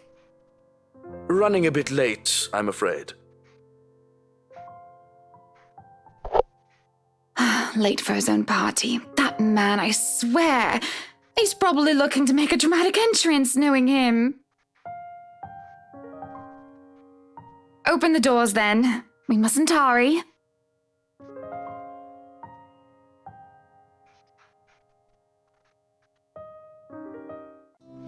Cars line up the driveway, peppering the front of the mansion with vehicles of every kind.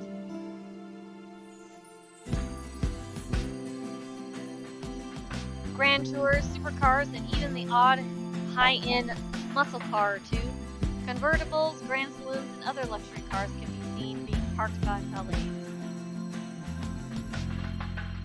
A handful of cabs drive off, possibly for those who thought it too troublesome to bring their own cars. There are at least 2 different media vans as well. They're all here for what may be considered the biggest event of the year for Luxmore. So far, who knows what we'll plan for the winter holidays. Welcome, welcome everyone. Please, make yourselves at home. Some of the guests idle, enjoying the warm, if not strange, sunshine we are experiencing before gloomy skies inevitably return. They greet acquaintances and friends with a warm smile, others less so. From where I stand, I can see the hierarchy of power, the ties that bind these individuals here, whether through convenience or necessity.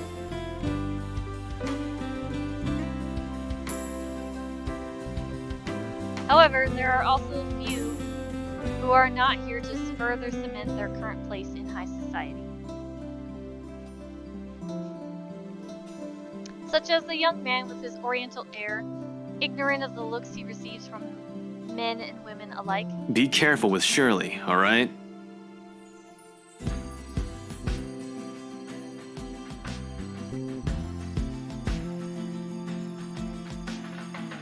Or that rose-haired woman talking on her phone while she looks unsure of why she's here exactly. Yes, I'm at the party already, Mom. Yes, I'll say hi to her if I can.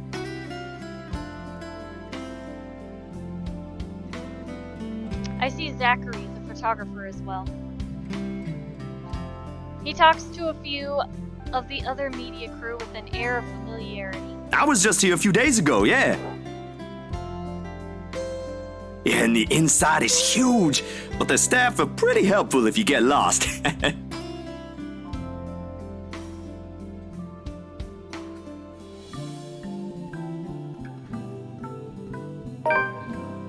I had invited Father Norman, too. It's the least I can do after he blessed the mansion on my request, aside from my small donation to the church, of course. But the poor man had taken ill and went through a nervous breakdown of some sort the other day.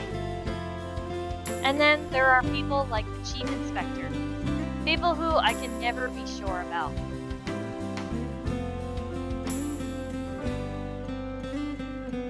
People who stand on the border between suspicious and being trustworthy. Thank you for the invite, Anna.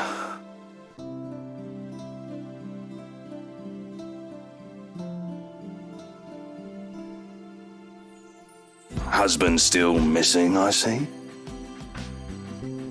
I should be saying the same of your darling Rochelle, Lee.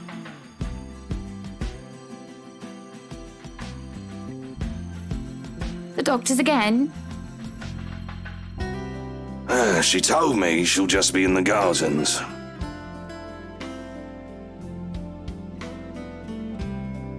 Bet she's lying and that she's somewhere around mingling, gossiping with the other ladies. It's no offense, but that seems to be all you ladies do at these parties. And aren't you gossiping right now? Yes, well, what about Luke? Should we file a missing persons report now, or do you want to wait 24 hours? He's around.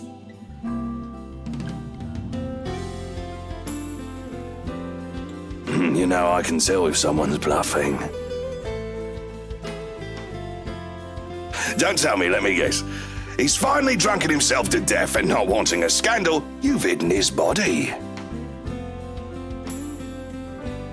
I was wanting to give this housewarming gift to him personally, too.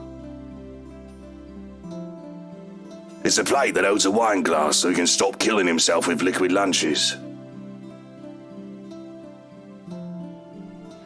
Looks like it's too late for that. Nothing like that. Besides, this is a hardly polite conversation. Oh, relax. I'm just trying to be cheeky to lighten the mood. It's not like I want Luke dead. The man doesn't serve dodgy plonk like the others when I visit, and he pays his respects well enough. I could use a glass of wine or 3, actually. Rochelle's been in a horrid mood. Threw her stilettos at me the other day and almost took an eye out. Not sure if this is how it usually goes, but I blame the pregnancy. I wouldn't know, would I? Still no plans for a baby? Well, I guess that's for the best. If it's this bad now, I can't even imagine how bad it'll be when that little baby bump becomes huge.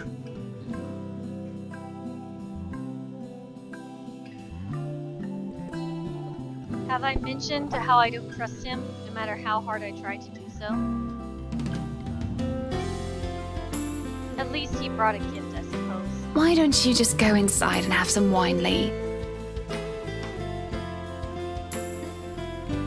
Think I will, thanks. Greetings such as these carry on as the guests continue to trickle in. Whether we have short conversations or merely shake hands and nod heads, I make sure to attend and welcome each of them. As the first hour passes by us, the rest of the straggles and I adjourn to the ballroom. Any latecomers will have the attention of the porter instead. I have other duties to attend to now.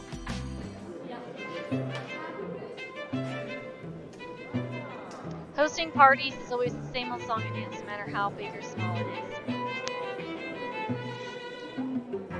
You make sure your guests are well fed and have good company, and have them generally enjoy themselves. So when my opening remarks are done, and when the band has started to play and the guests have started eating, I find myself wandering around eating.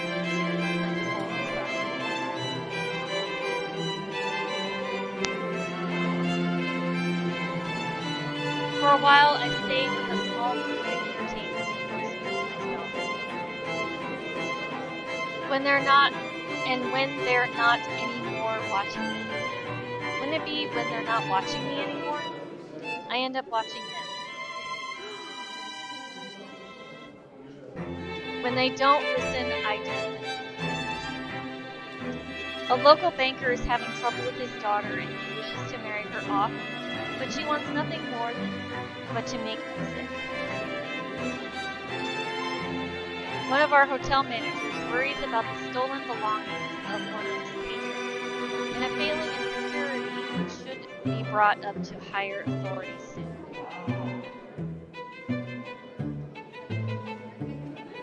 Our mayor, well, his cat died. Then there is that rose-haired woman once again. It's hard not to notice her with her distinctive locks.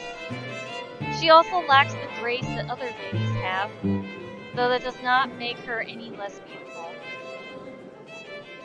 Her stance and the air she exudes instead are strong, and they make her stand out despite her casual attire. Many men have already given her their attention, though each invitation to dance has been turned down. I approach, intrigued, although it is no great mystery what occupies her own attention, but the glances she keeps sending towards the boy with the oriental hair. She remains unaware, though, even as I stand beside her, pretending that I am there for a drink. You would catch his eye a lot better if you wore nicer clothes, don't you think? Didn't realize the housewarming was going to be this fancy. I would have gone with a nice dress if I knew. Oh, you're fine, dearie. It's only really the parvenus, those who climb, that come to these parties all dolled up. Quite the black-haired beauty, isn't he? The boy comes over, but I do nothing to speak any softer. He merely passes by, and it's a wonder he doesn't hear what I say. Who, Ash? You know, you really shouldn't have turned down those offers. If I wasn't married, I'd happily go dancing with those young men. But you said a name. Ash. That's the exquisite lad you've been looking at all this time. I don't know him, and I'm the one hosting this party. That must mean you know each other. Is he your boyfriend then? Because that would explain those rejections. In all my life, I have never seen a face grow red so fast.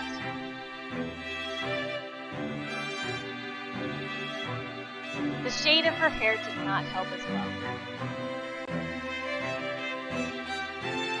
This is the most pink I've seen on a person. What? No, that's ridiculous. He isn't my boyfriend. Such a violent reaction. A simple no would have sufficed. Many here would be happy to hear it. And I haven't been looking at him. That's right. You've been staring. Quite heatedly, in fact. Although I'm not sure if you look like you want to kiss him or kill him. It's more the latter currently. Just don't go murdering him on my property. I don't want to walk into a room and suddenly find a body there.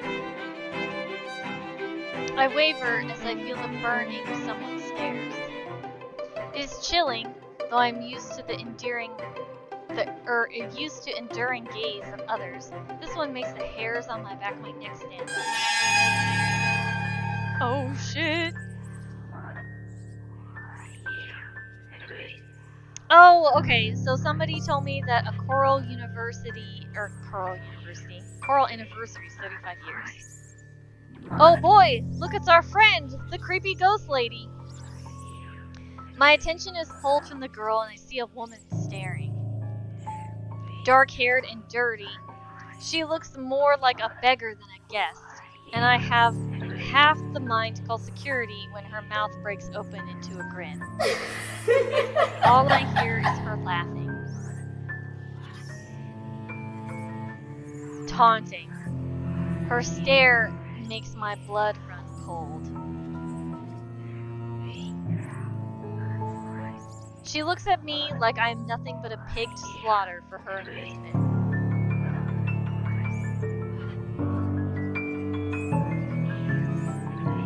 It makes my hand shake, and I nearly drop my drink. But then in a blink, she's gone, and the buzz of the party returns. I'll keep that in mind, but are you all right? Yes, sorry. I just thought I saw something strange. It must be the trick of the light. Anyway, on a right, as you must already know. Rebecca Gales. Gales.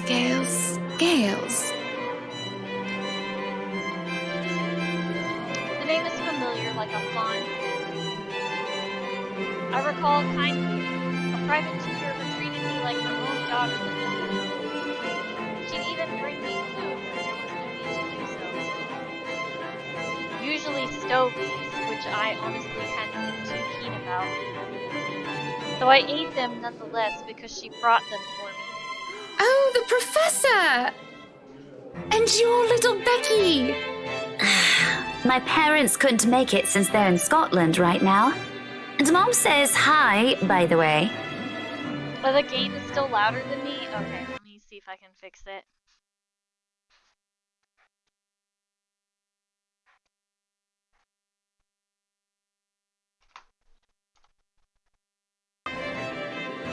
But yeah, that's me.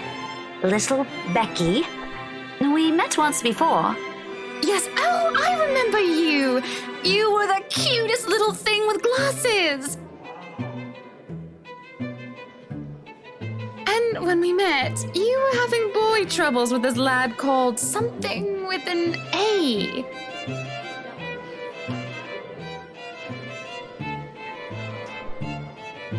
What was it again? Aaron, Alan, Adele, Albert, Alexander, Andrew?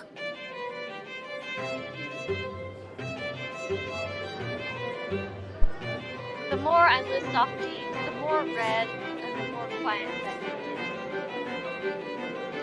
gets. She starts to look a bit miserable as her body language shows discomfort and sadness. Perhaps I triggered a horrid childhood memory. Surely I hadn't been mean when she visited with her mother. I don't quite remember all of it. Ashton! Ash! That man is that boy! The same one. Oh, goodness me, after all these years! I can see why, though. He's quite dashing. You don't really need to announce it to everyone within earshot, you know? Keep it down. I'm so sorry, but it really is cute. And a tad bit sad. This is... What? Okay.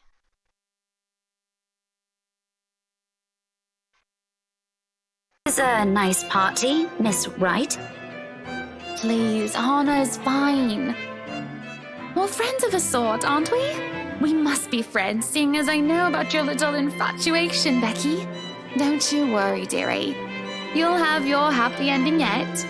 I'm not too concerned about that, am I? That's not what I'm looking for. Oh? And what makes you think that? Doesn't everybody want their happy ending? The idea of happy endings sounds like they're just for fairy tales. And they are, sorta. I don't think you can just sit around, trapped in some tower and hope for the best. If you love them, you have to fight for it, right? You're not just going to sit there and hope that everything will just fix itself on its own. Like everything, you have to work at it. But what do I know? There is a grimace, although she starts to relax around the present. How long has it been since we met as children? Certainly a long time. She was tiny back then, if I recall correctly. I'm sure the daughter of the two greatest professors I've ever known is smart enough to know what she's talking about. But have you told him how you feel? And it's been what, 20 years? 17, actually. But no, not yet. he can be a bit dense. I was hoping that maybe he'd notice on his own and... Well, that won't do. What if you two become husband and wife? He's not to be dense when he's sworn himself to another person. Why, you might just as well consider leaving before the day's even begun. If that happens, I'll have to give him a good ear bashing, won't I? Whoever anyone ends up with, it's not going to be a perfect relationship anyway. There's going to be things you'll love and things you'll hate about the other person. We're just humans. It's funny. Here I am, trying to give you advice when you did the very same thing back then. I remember you giving me a makeover when we were still kids, and you were the first I told anyone about my crush. I do remember now that she mentions it. Did I give her that yellow summer dress? Pink blouse and petticoat? She must have kept some of what I said in mind. It feels ridiculous remembering all that years later, talking about boys and how they go crazy for pretty girls, as if it's some gospel every woman should adhere to. It was so easy to say such things then, with me not knowing any better. Though, looking at her now, she must have kept some of what I said in mind. Perhaps I did say something good at the time, enough for her to take it to heart. But all that didn't matter in the moments as I mull over what she's just said in my head. What Becky told me is very different from what Mary Ann told me. There is no time to ponder over that, however, as a hush descends upon the once lively crowd. The music of the strings and the chatter slows to a grinding halt as the doors from the foyer open. The last of the latecomers should have arrived moments ago.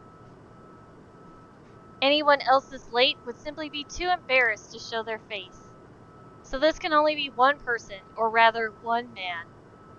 There is only one man who is audacious enough to arrive at his own party so late. Good evening, ladies and gents. Enjoying the party? Of course, Luke shows up late to his party.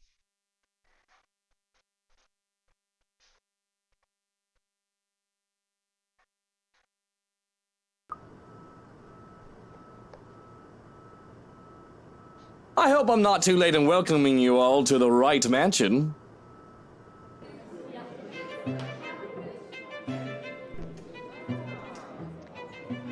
Unlike who I was raised in the spotlight and simply grew used to its presence, he sought it out every chance he could, even when there was no spotlight that shone. I'll never put it against him when he smiles like that. He did so quite brilliantly under the scrutiny once he channeled his showmanship. You can tell by the way people's eyes light up as he speaks. How they listen, enraptured, even if all he's doing is a simple greeting. A little wave of his hands here, a little smile there, and a bit of swagger. I always tell them that if he is not to be a businessman, he'll do well as an entertainer. I love this side of him, especially when he looks at me, and he beckons me over to humbly share his place. Not a single second is wasted as I excuse myself from Becky's side and then make my way over to him. Welcome one and all to our humble abode. Tonight, if you have yet to find yourself in your roles, you are our ladies and lords of the court of your king and queen, if you would excuse my presumptuousness. So, enjoy the feast that has been laid out for your senses as we only allowed the best to be served. Enjoy the rest of your night, everyone! There is a round of applause, cheers, and even some hoots.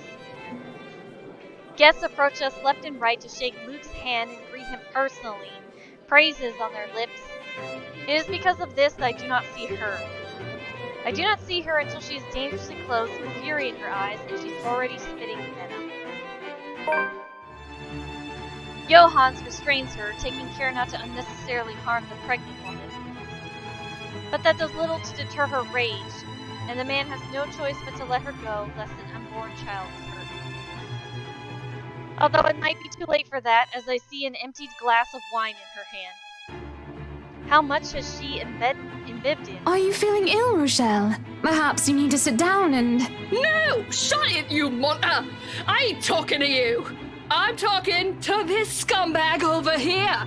You bloody bastard standing there with your smarmy smile! She interrupts me, jabbing her finger in my direction before she rounds on Luke.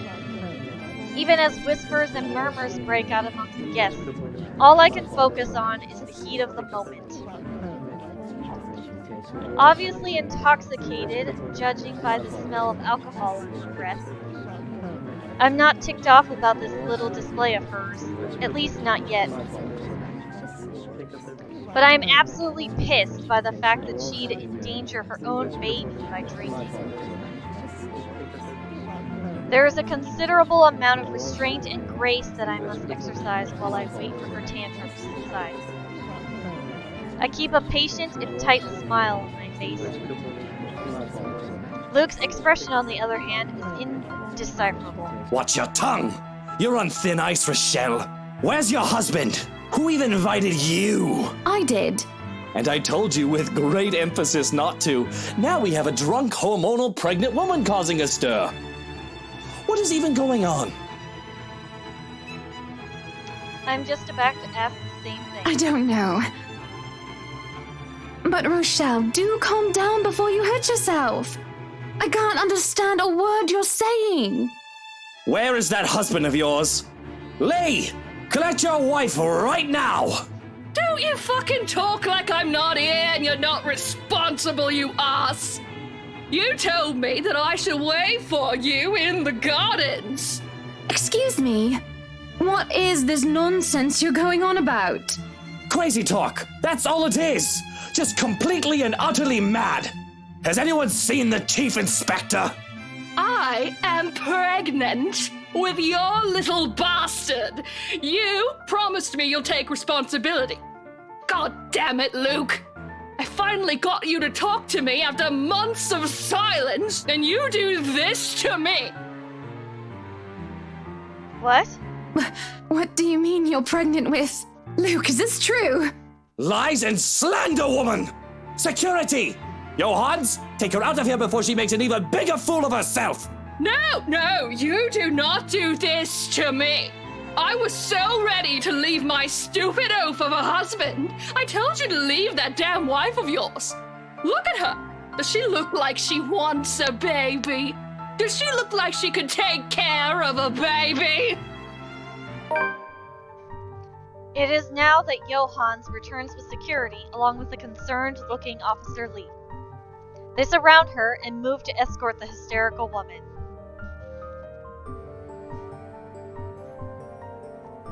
Judging by his pale face, he has heard the whole thing, and I feel nothing but pity for the man. Not that I believe Rochelle. Luke will never... He will never go as far as to sleep with another woman, right? I'm so sorry for her behavior. She's been under a lot of stress. And the alcohol. Talking nonsense, that's all it is. You're not allowed to drink because of the baby, Shelley. What are you thinking? Nothing to see here, people. Move along. Is there really nothing here but the ramblings of a drunk? That's not true. Is it, Luke? Please tell me she's just lost the plot. Don't be a blooming muppet, Hannah. Of course she's lying, creating a scandal for attention. If the baby isn't Lee's, she's probably gotten herself knocked up by one of her employees, and she's accusing me for money. Fuck! How stupid can you be? Excuse me. I just wanted to hear your word. There's no need for such crass language. Yes, there is a need for such fucking crass language, because you've been nothing but a pain recently. I told you not to invite her, and look what she's done. And not just recently, for a while in fact. I'm sick and tired of having to look after your clingy, spoiled ass. You've been derailing my schedule and my plans, questioning my priorities and my decisions. You can be worse than a hormonal pregnant woman at times even. How touched in the head are you that I need to hold your hand? Speak no more. We are done here, and we'll talk about these matters in privacy. Now, No, why don't we hash it all out here? Because every time we talk about our problems in private, you start crying your fucking eyes out. Wow, this definitely is going a whole lot different than the first time I played this. Oh, oops, I forgot to read that. I should have expected this of Luke. To put us in the limelight, thinking I will back down because we have an audience. Well, he has another thing coming for him, doesn't he? I am just as livid as he is because of his disrespect. Our happy marriage is quickly crumbling under our own 2 feet. Yet I can't give a rat's ass, or arse. If this is how it goes, so be it. You dare!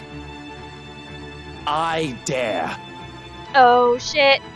Give it to him, Hannah. I dare, Buttercup, because I've kept quiet about this. Oh, you've kept quiet about it? How rich! I hope she stabs him with the kitchen knife.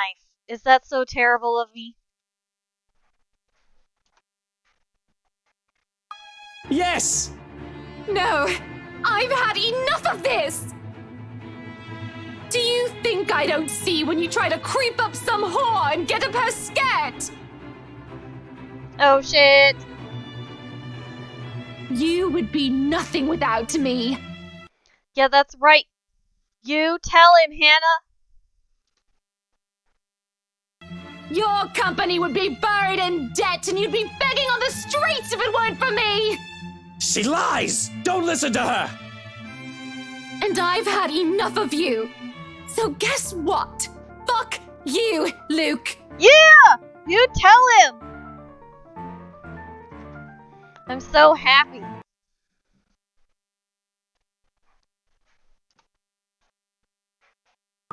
We agreed to never talk of this, woman! Did we? I don't remember, but it's all true. Wright Enterprise would be nothing but a precautionary tale if Evans Incorporated didn't agree to merge into a conglomerate. You asked that we keep your family name because you said it was so important to you. Your legacy. I agreed because, damn it, Luke, I loved you and I still do. But all you really want is the money and the power's all gone to your head. Face it, Lucille Mitchell Wright. You owe me everything. Oh shit, she said his full name. Snap. I owe you everything. I owe you everything? Who's running the business now while you sit at home like a pretty princess? If I recall, you told me to retire so that I can enjoy my time as Mrs. Luke Wright. I wouldn't even bother with other women if you were still Hannah Evans! You used to be your own woman! You used to be someone who I could fucking look up to! Now look at you! If I wanted some brainless bint, I'd go to the whorehouse and play any old strumpet like a fucking fiddle. Wow, Luke, you're gross! Seriously, she needs to take that wine glass and smash it in his face. That's all you are now. A brainless, good-for-nothing... Yeah! Slap him! A slap echoes in the ballroom. I didn't even realize that I've lifted my hand against him. Not until he's already clutching his reddened cheek, eyes wide and unspoken curses hanging from his lips. That's it! This party is over! Everybody leave before I have you all thrown out! There is a shuffle as the near-forgotten audience can't decide whether they ought to mill about and wait for what might happen next or do as instructed. Their minds are made up for them as Luke storms towards the door and slams it open and roars. Go! As if they are awakened from a trance, the crowd starts to leave one by one. Some of the noisier ones, media and the like, tried to stay, but they are eventually dragged away by security. They slowly trickle out from the busboys and the waiters to the musicians and the bartenders. Even our butler leaves us, closing the door to the ballroom, shut behind him. Then and there, I didn't know what to say. Should I apologize for striking him? No! Don't you dare apologize! Yet every part of me is still shaking in anger. I want to scream every bit of hatred I have for him, Every ounce of bitterness, things that I couldn't say before. But I also feel tired. Oh, Hannah! What am I going to do with you? Oh man, his laughter and that smile on his face is so creepy. I hate it. He laughs. Laughs! Before I can respond, he leaves. To where, I don't know. I'll never find out, as I don't have the courage to follow him or leave this room. Slumping into the nearest chair, all I can see is his face, red and wide-eyed. His empty laugh echoes over and over again. Only the walls act as my audience now, and I can feel their accusing eyes burn into me. There will be no sleep tonight. And come morning, as we breakfast, the meal is silent and strained. Let's check this out. Oh, hey, bonus points with Marianne. When did I get that? I cut too deeply into my sausages and almost excused myself had I not spied Luke mashing and stirring his poached eggs with a fork like a petulant child. Conversation is terse, though that is no big surprise. What else can you say after you verbally lashed out at each other in public? Apologies seem like trifling things now, in comparison to what transpired last night.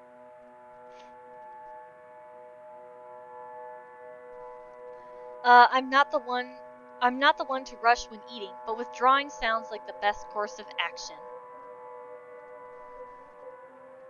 I can leave the dining hall and hold myself up somewhere where I won't be bothered.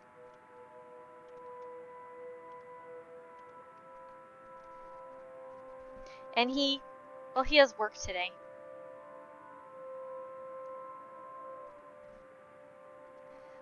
I almost have gotten away with it too if he didn't speak up all of a sudden. Hannah, wait!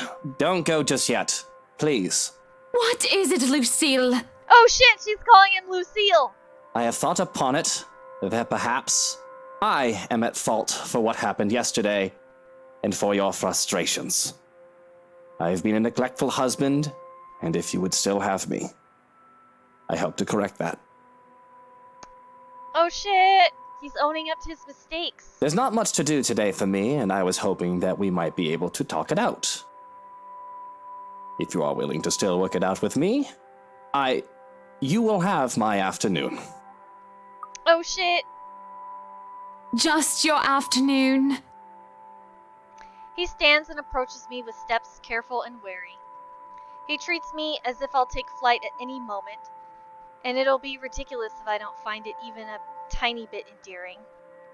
And when he stands before me, he takes both my hands into his, ready with a declaration. You will have my afternoon and every moment after for the rest of your life, if you are willing. I hate it. I hate how he can easily make me fall in love with him all over again. Just this one chance. If you don't show up, I may very well just pack my bags and go, you hear me? Loud and clear. Off to work I go then. Until later, Buttercup. His grip is tight as he kisses my hand before letting it fall. I feel lighter in spite of it all. Oh, snap! I didn't get to choose whether or not to break up with him. I don't know, those of you who watched this before, that was the point where I chose whether or not to keep our marriage going or ask for a break. But that choice didn't happen, so I guess we'll find out what happens next. That leaves me the rest of the day with nothing, really. I thought I'll have to spend it making plans to leave this house and him, but instead, he has me worrying and feeling relieved at the same time. It is quite paradoxical. I still have plans to eschew everything and everyone until the afternoon, which is proving to be quite difficult. Everywhere I look, Johann seems to appear out of thin air. I love our butler along with his wonderful husband and 2 darling children, but he never seems to understand the concept of privacy or personal space at the worst of times. The man is often quiet even while he works, and I can forget that he's there with no trouble. It's the principle of things, however. What are you doing? He's told me to look after you. This isn't going to turn out well, you know. Pardon? You should just leave. If I were you, I'd left a long time ago. You have the choice to do so, you know. Not everyone does. Is that what you've been stalking me all morning for? To tell me to leave my husband? It is not going to turn out well, meine Freundin. Uh-oh. Looking back at Johannes, I see his usually indifferent expression painted with concern. I think Johannes is trying to tell us something, and I kind of feel like we should heed his warning and get the fuck out. He still stands tall, and his body betrays no emotion. But his mouth is set into a grim, harsh line, and there is a slight furrow in his brow. Curious and minute details that one won't find unless they care to look. And these little things trouble me. Still, if he believes that I will leave when Luke has extended an olive branch to me, well, he's wrong. And that's your opinion, Johannes. The olive branch is a lie, Hannah! If you wouldn't mind, I'd like to be left alone with my thoughts, please. If you'd like privacy, I suggest finding it somewhere else then. Somewhere outside the house, maybe? I'm going to my room. Tell Luke that I'll be waiting for him there. No, don't do it! Listen to Johannes! Get out of the house! I'd really rather not. That's an order, Johannes. Oh, man. I really hate this. I don't want to make this choice! Ugh. The remaining hours pass with little fanfare as my wish to be alone is respected. I only see Johannes again when he brings me my supper. But I don't know how to pronounce that. You know what? I'm gonna look it up. Because I want to say this correctly. So, how do I spell this? B-U-I-L-L-A...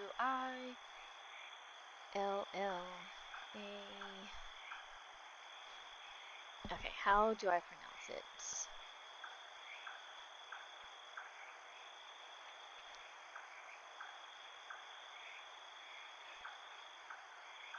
It says...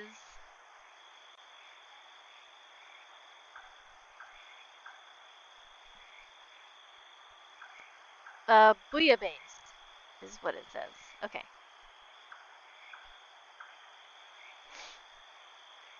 Oh my gosh, Mayumi is correct! Bouillabaisse along with squid ink brioche, something that I haven't requested, but I'm grateful nonetheless. And once more after that, to clear my plates away, inform me that Luke is back home. Honey, I'm home. Hearing him call for me fills me with a certain dread, for reasons I can't comprehend. 'Cause he's gonna kill you! Perhaps I'm just nervous about this little talk of ours. It's something at the back of my head is nagging at me. It is irrational, but I feel myself freeze in trepidation. Get out of the house! I have to will myself to breathe when I am conscious of the fact that I've been holding it in. Darling, love, Buttercup, why aren't you answering? It is with unease that I answer. Upstairs, Luke!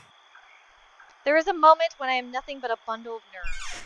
His footsteps echo from the hallway, and creak of the door sends chills down my Here spine. I am expecting a warm welcome home, and here you are locked up in the room like a shut-in. Oh, Hannah, what am I to do with you? You're looking a little bit pale. Are you all right? I'm not alright, because you're making me nervous, sir. I must have had something funny, actually. Maybe from the party last night. Maybe breakfast or lunch. Is it the bouillabaisse or the brioche? Johannes had been acting really strangely while you were gone. Do you think? Do I think what? That he poisoned you? Don't be silly. Guys, my heart is racing right now, and I'm so uncomfortable. He gonna wouldn't hate do every such a minute thing of it. unless I tell him to. Ugh! That smile on his face! Ugh! That does nothing to ease my nausea and only makes my stomach churn even more. I try to smile and laugh along, but I cannot put a fake face this time. Oh, no! Sensing my discomfort, he pulls me into his arms. In his hold, I feel safe. Or I should be at least. But there is a stirring restlessness inside. Don't you worry. If you are sick, I'll take care of you myself. Yeah, with that knife in your hand. I did tell you that you'll have my afternoon and every moment after for as long as you live, didn't I? I am just so worried about my poor wifey. That Rochelle woman had some nerve, and I've insulted your honor so. My poor wifey has been through so much. It is when I feel his hold turn painfully tight that the dread turns into fear. Yeah, 'cause he's about to stab you! That is, not a good time, yo. My poor, spoiled wifey, Hannah fucking Evans. Silver spoon in her mouth, never had to lift a finger in her goddamn life. You should have listened to Johans and got the fuck out of the house, Hannah. Poor wifey trying to ruin everything for me. All that I've worked so hard for. She'll just take it all away. Just like that. We've got to fix that. You know, you and I. I'm sorry, his voice got really menacing all of a sudden, and it's giving me goosebumps. Ugh. We have to make sure you don't pull a dodgy stunt like the one you did last night, even if we have to take you out of the picture. Oh boy. Permanently. It is as he presses something sharp into my back that I realize far, far too late what he holds in his hand. Why are you doing this? My life is in his hands, held hostage at a knife's edge. Because, Hannah, darling, it's never enough. Yo, he's got a creepy ass face right there, yo. Like, like, look at that. So creepy!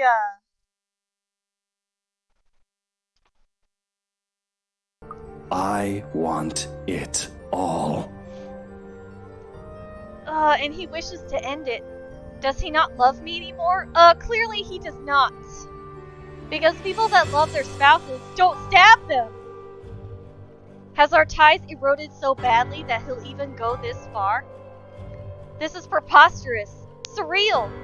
Yet here I am, frozen in his embrace while he holds a knife to my back. The very man I loved and trusted the most is the one to kill me. And sadly enough, this is the longest he's held me in a long while.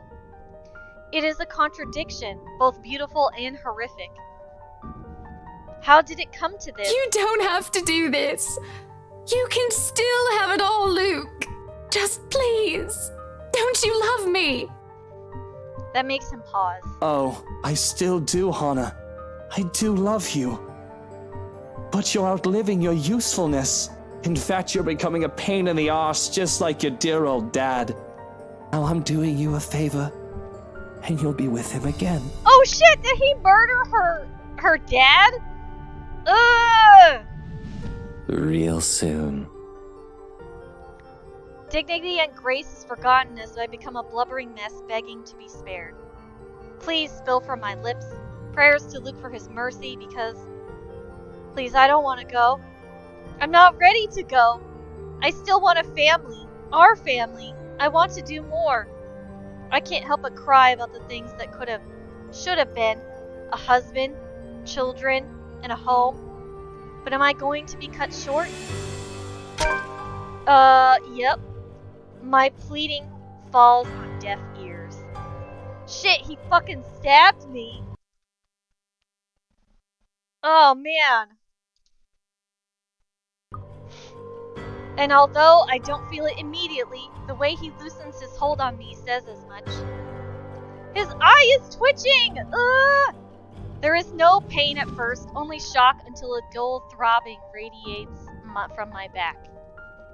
It's like an itch that I can't reach, which gets worse and worse until it is all I can focus on. I panic as the pain becomes too much to bear and I wish nothing else but for the death to consume me. Wait, the ghost was in the background? Where? I didn't see her! My body spasms, trembling and shaking, and the pain fires up anew when Luke the monster twists the knife deeper. Breathing is next to impossible. Every time I try it, it only feels like I'm drowning.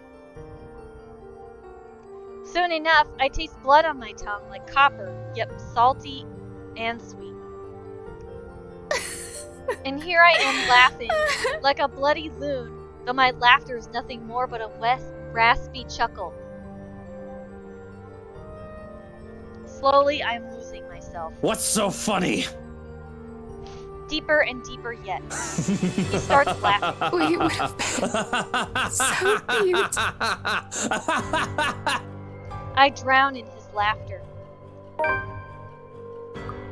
Oh shit! Alright, I need to save. I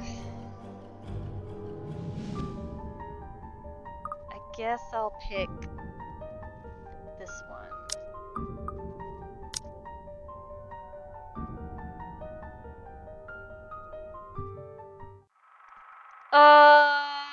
What in the God's name am I looking at? Apparently some people are having sex and... Oh shit! That's the maid! And then that lady must be, the lady from all the paintings all over the house. Oh, this is a memory fragment. I need to collect all of these to get the true ending. Oh snap! Hello, Rico. You appeared at quite a most interesting moment. Welcome to the end of the stream. Well, we collected our second memory fragment. Actually, third, because I collected 2 previously. So let's go back to the main menu. Yes. So, for those of you that missed it, let's see if I can find the memory fragments. Nope. Nope. Backgrounds? No, that's not it. Is it extras? Where the heck do I look at the memory fragments? No. Is it these? Ah, here we go. Memory fragments. Okay. So I got this one when Isabella died, which we didn't get to see when I played last time because I had already collected it on a previous playthrough.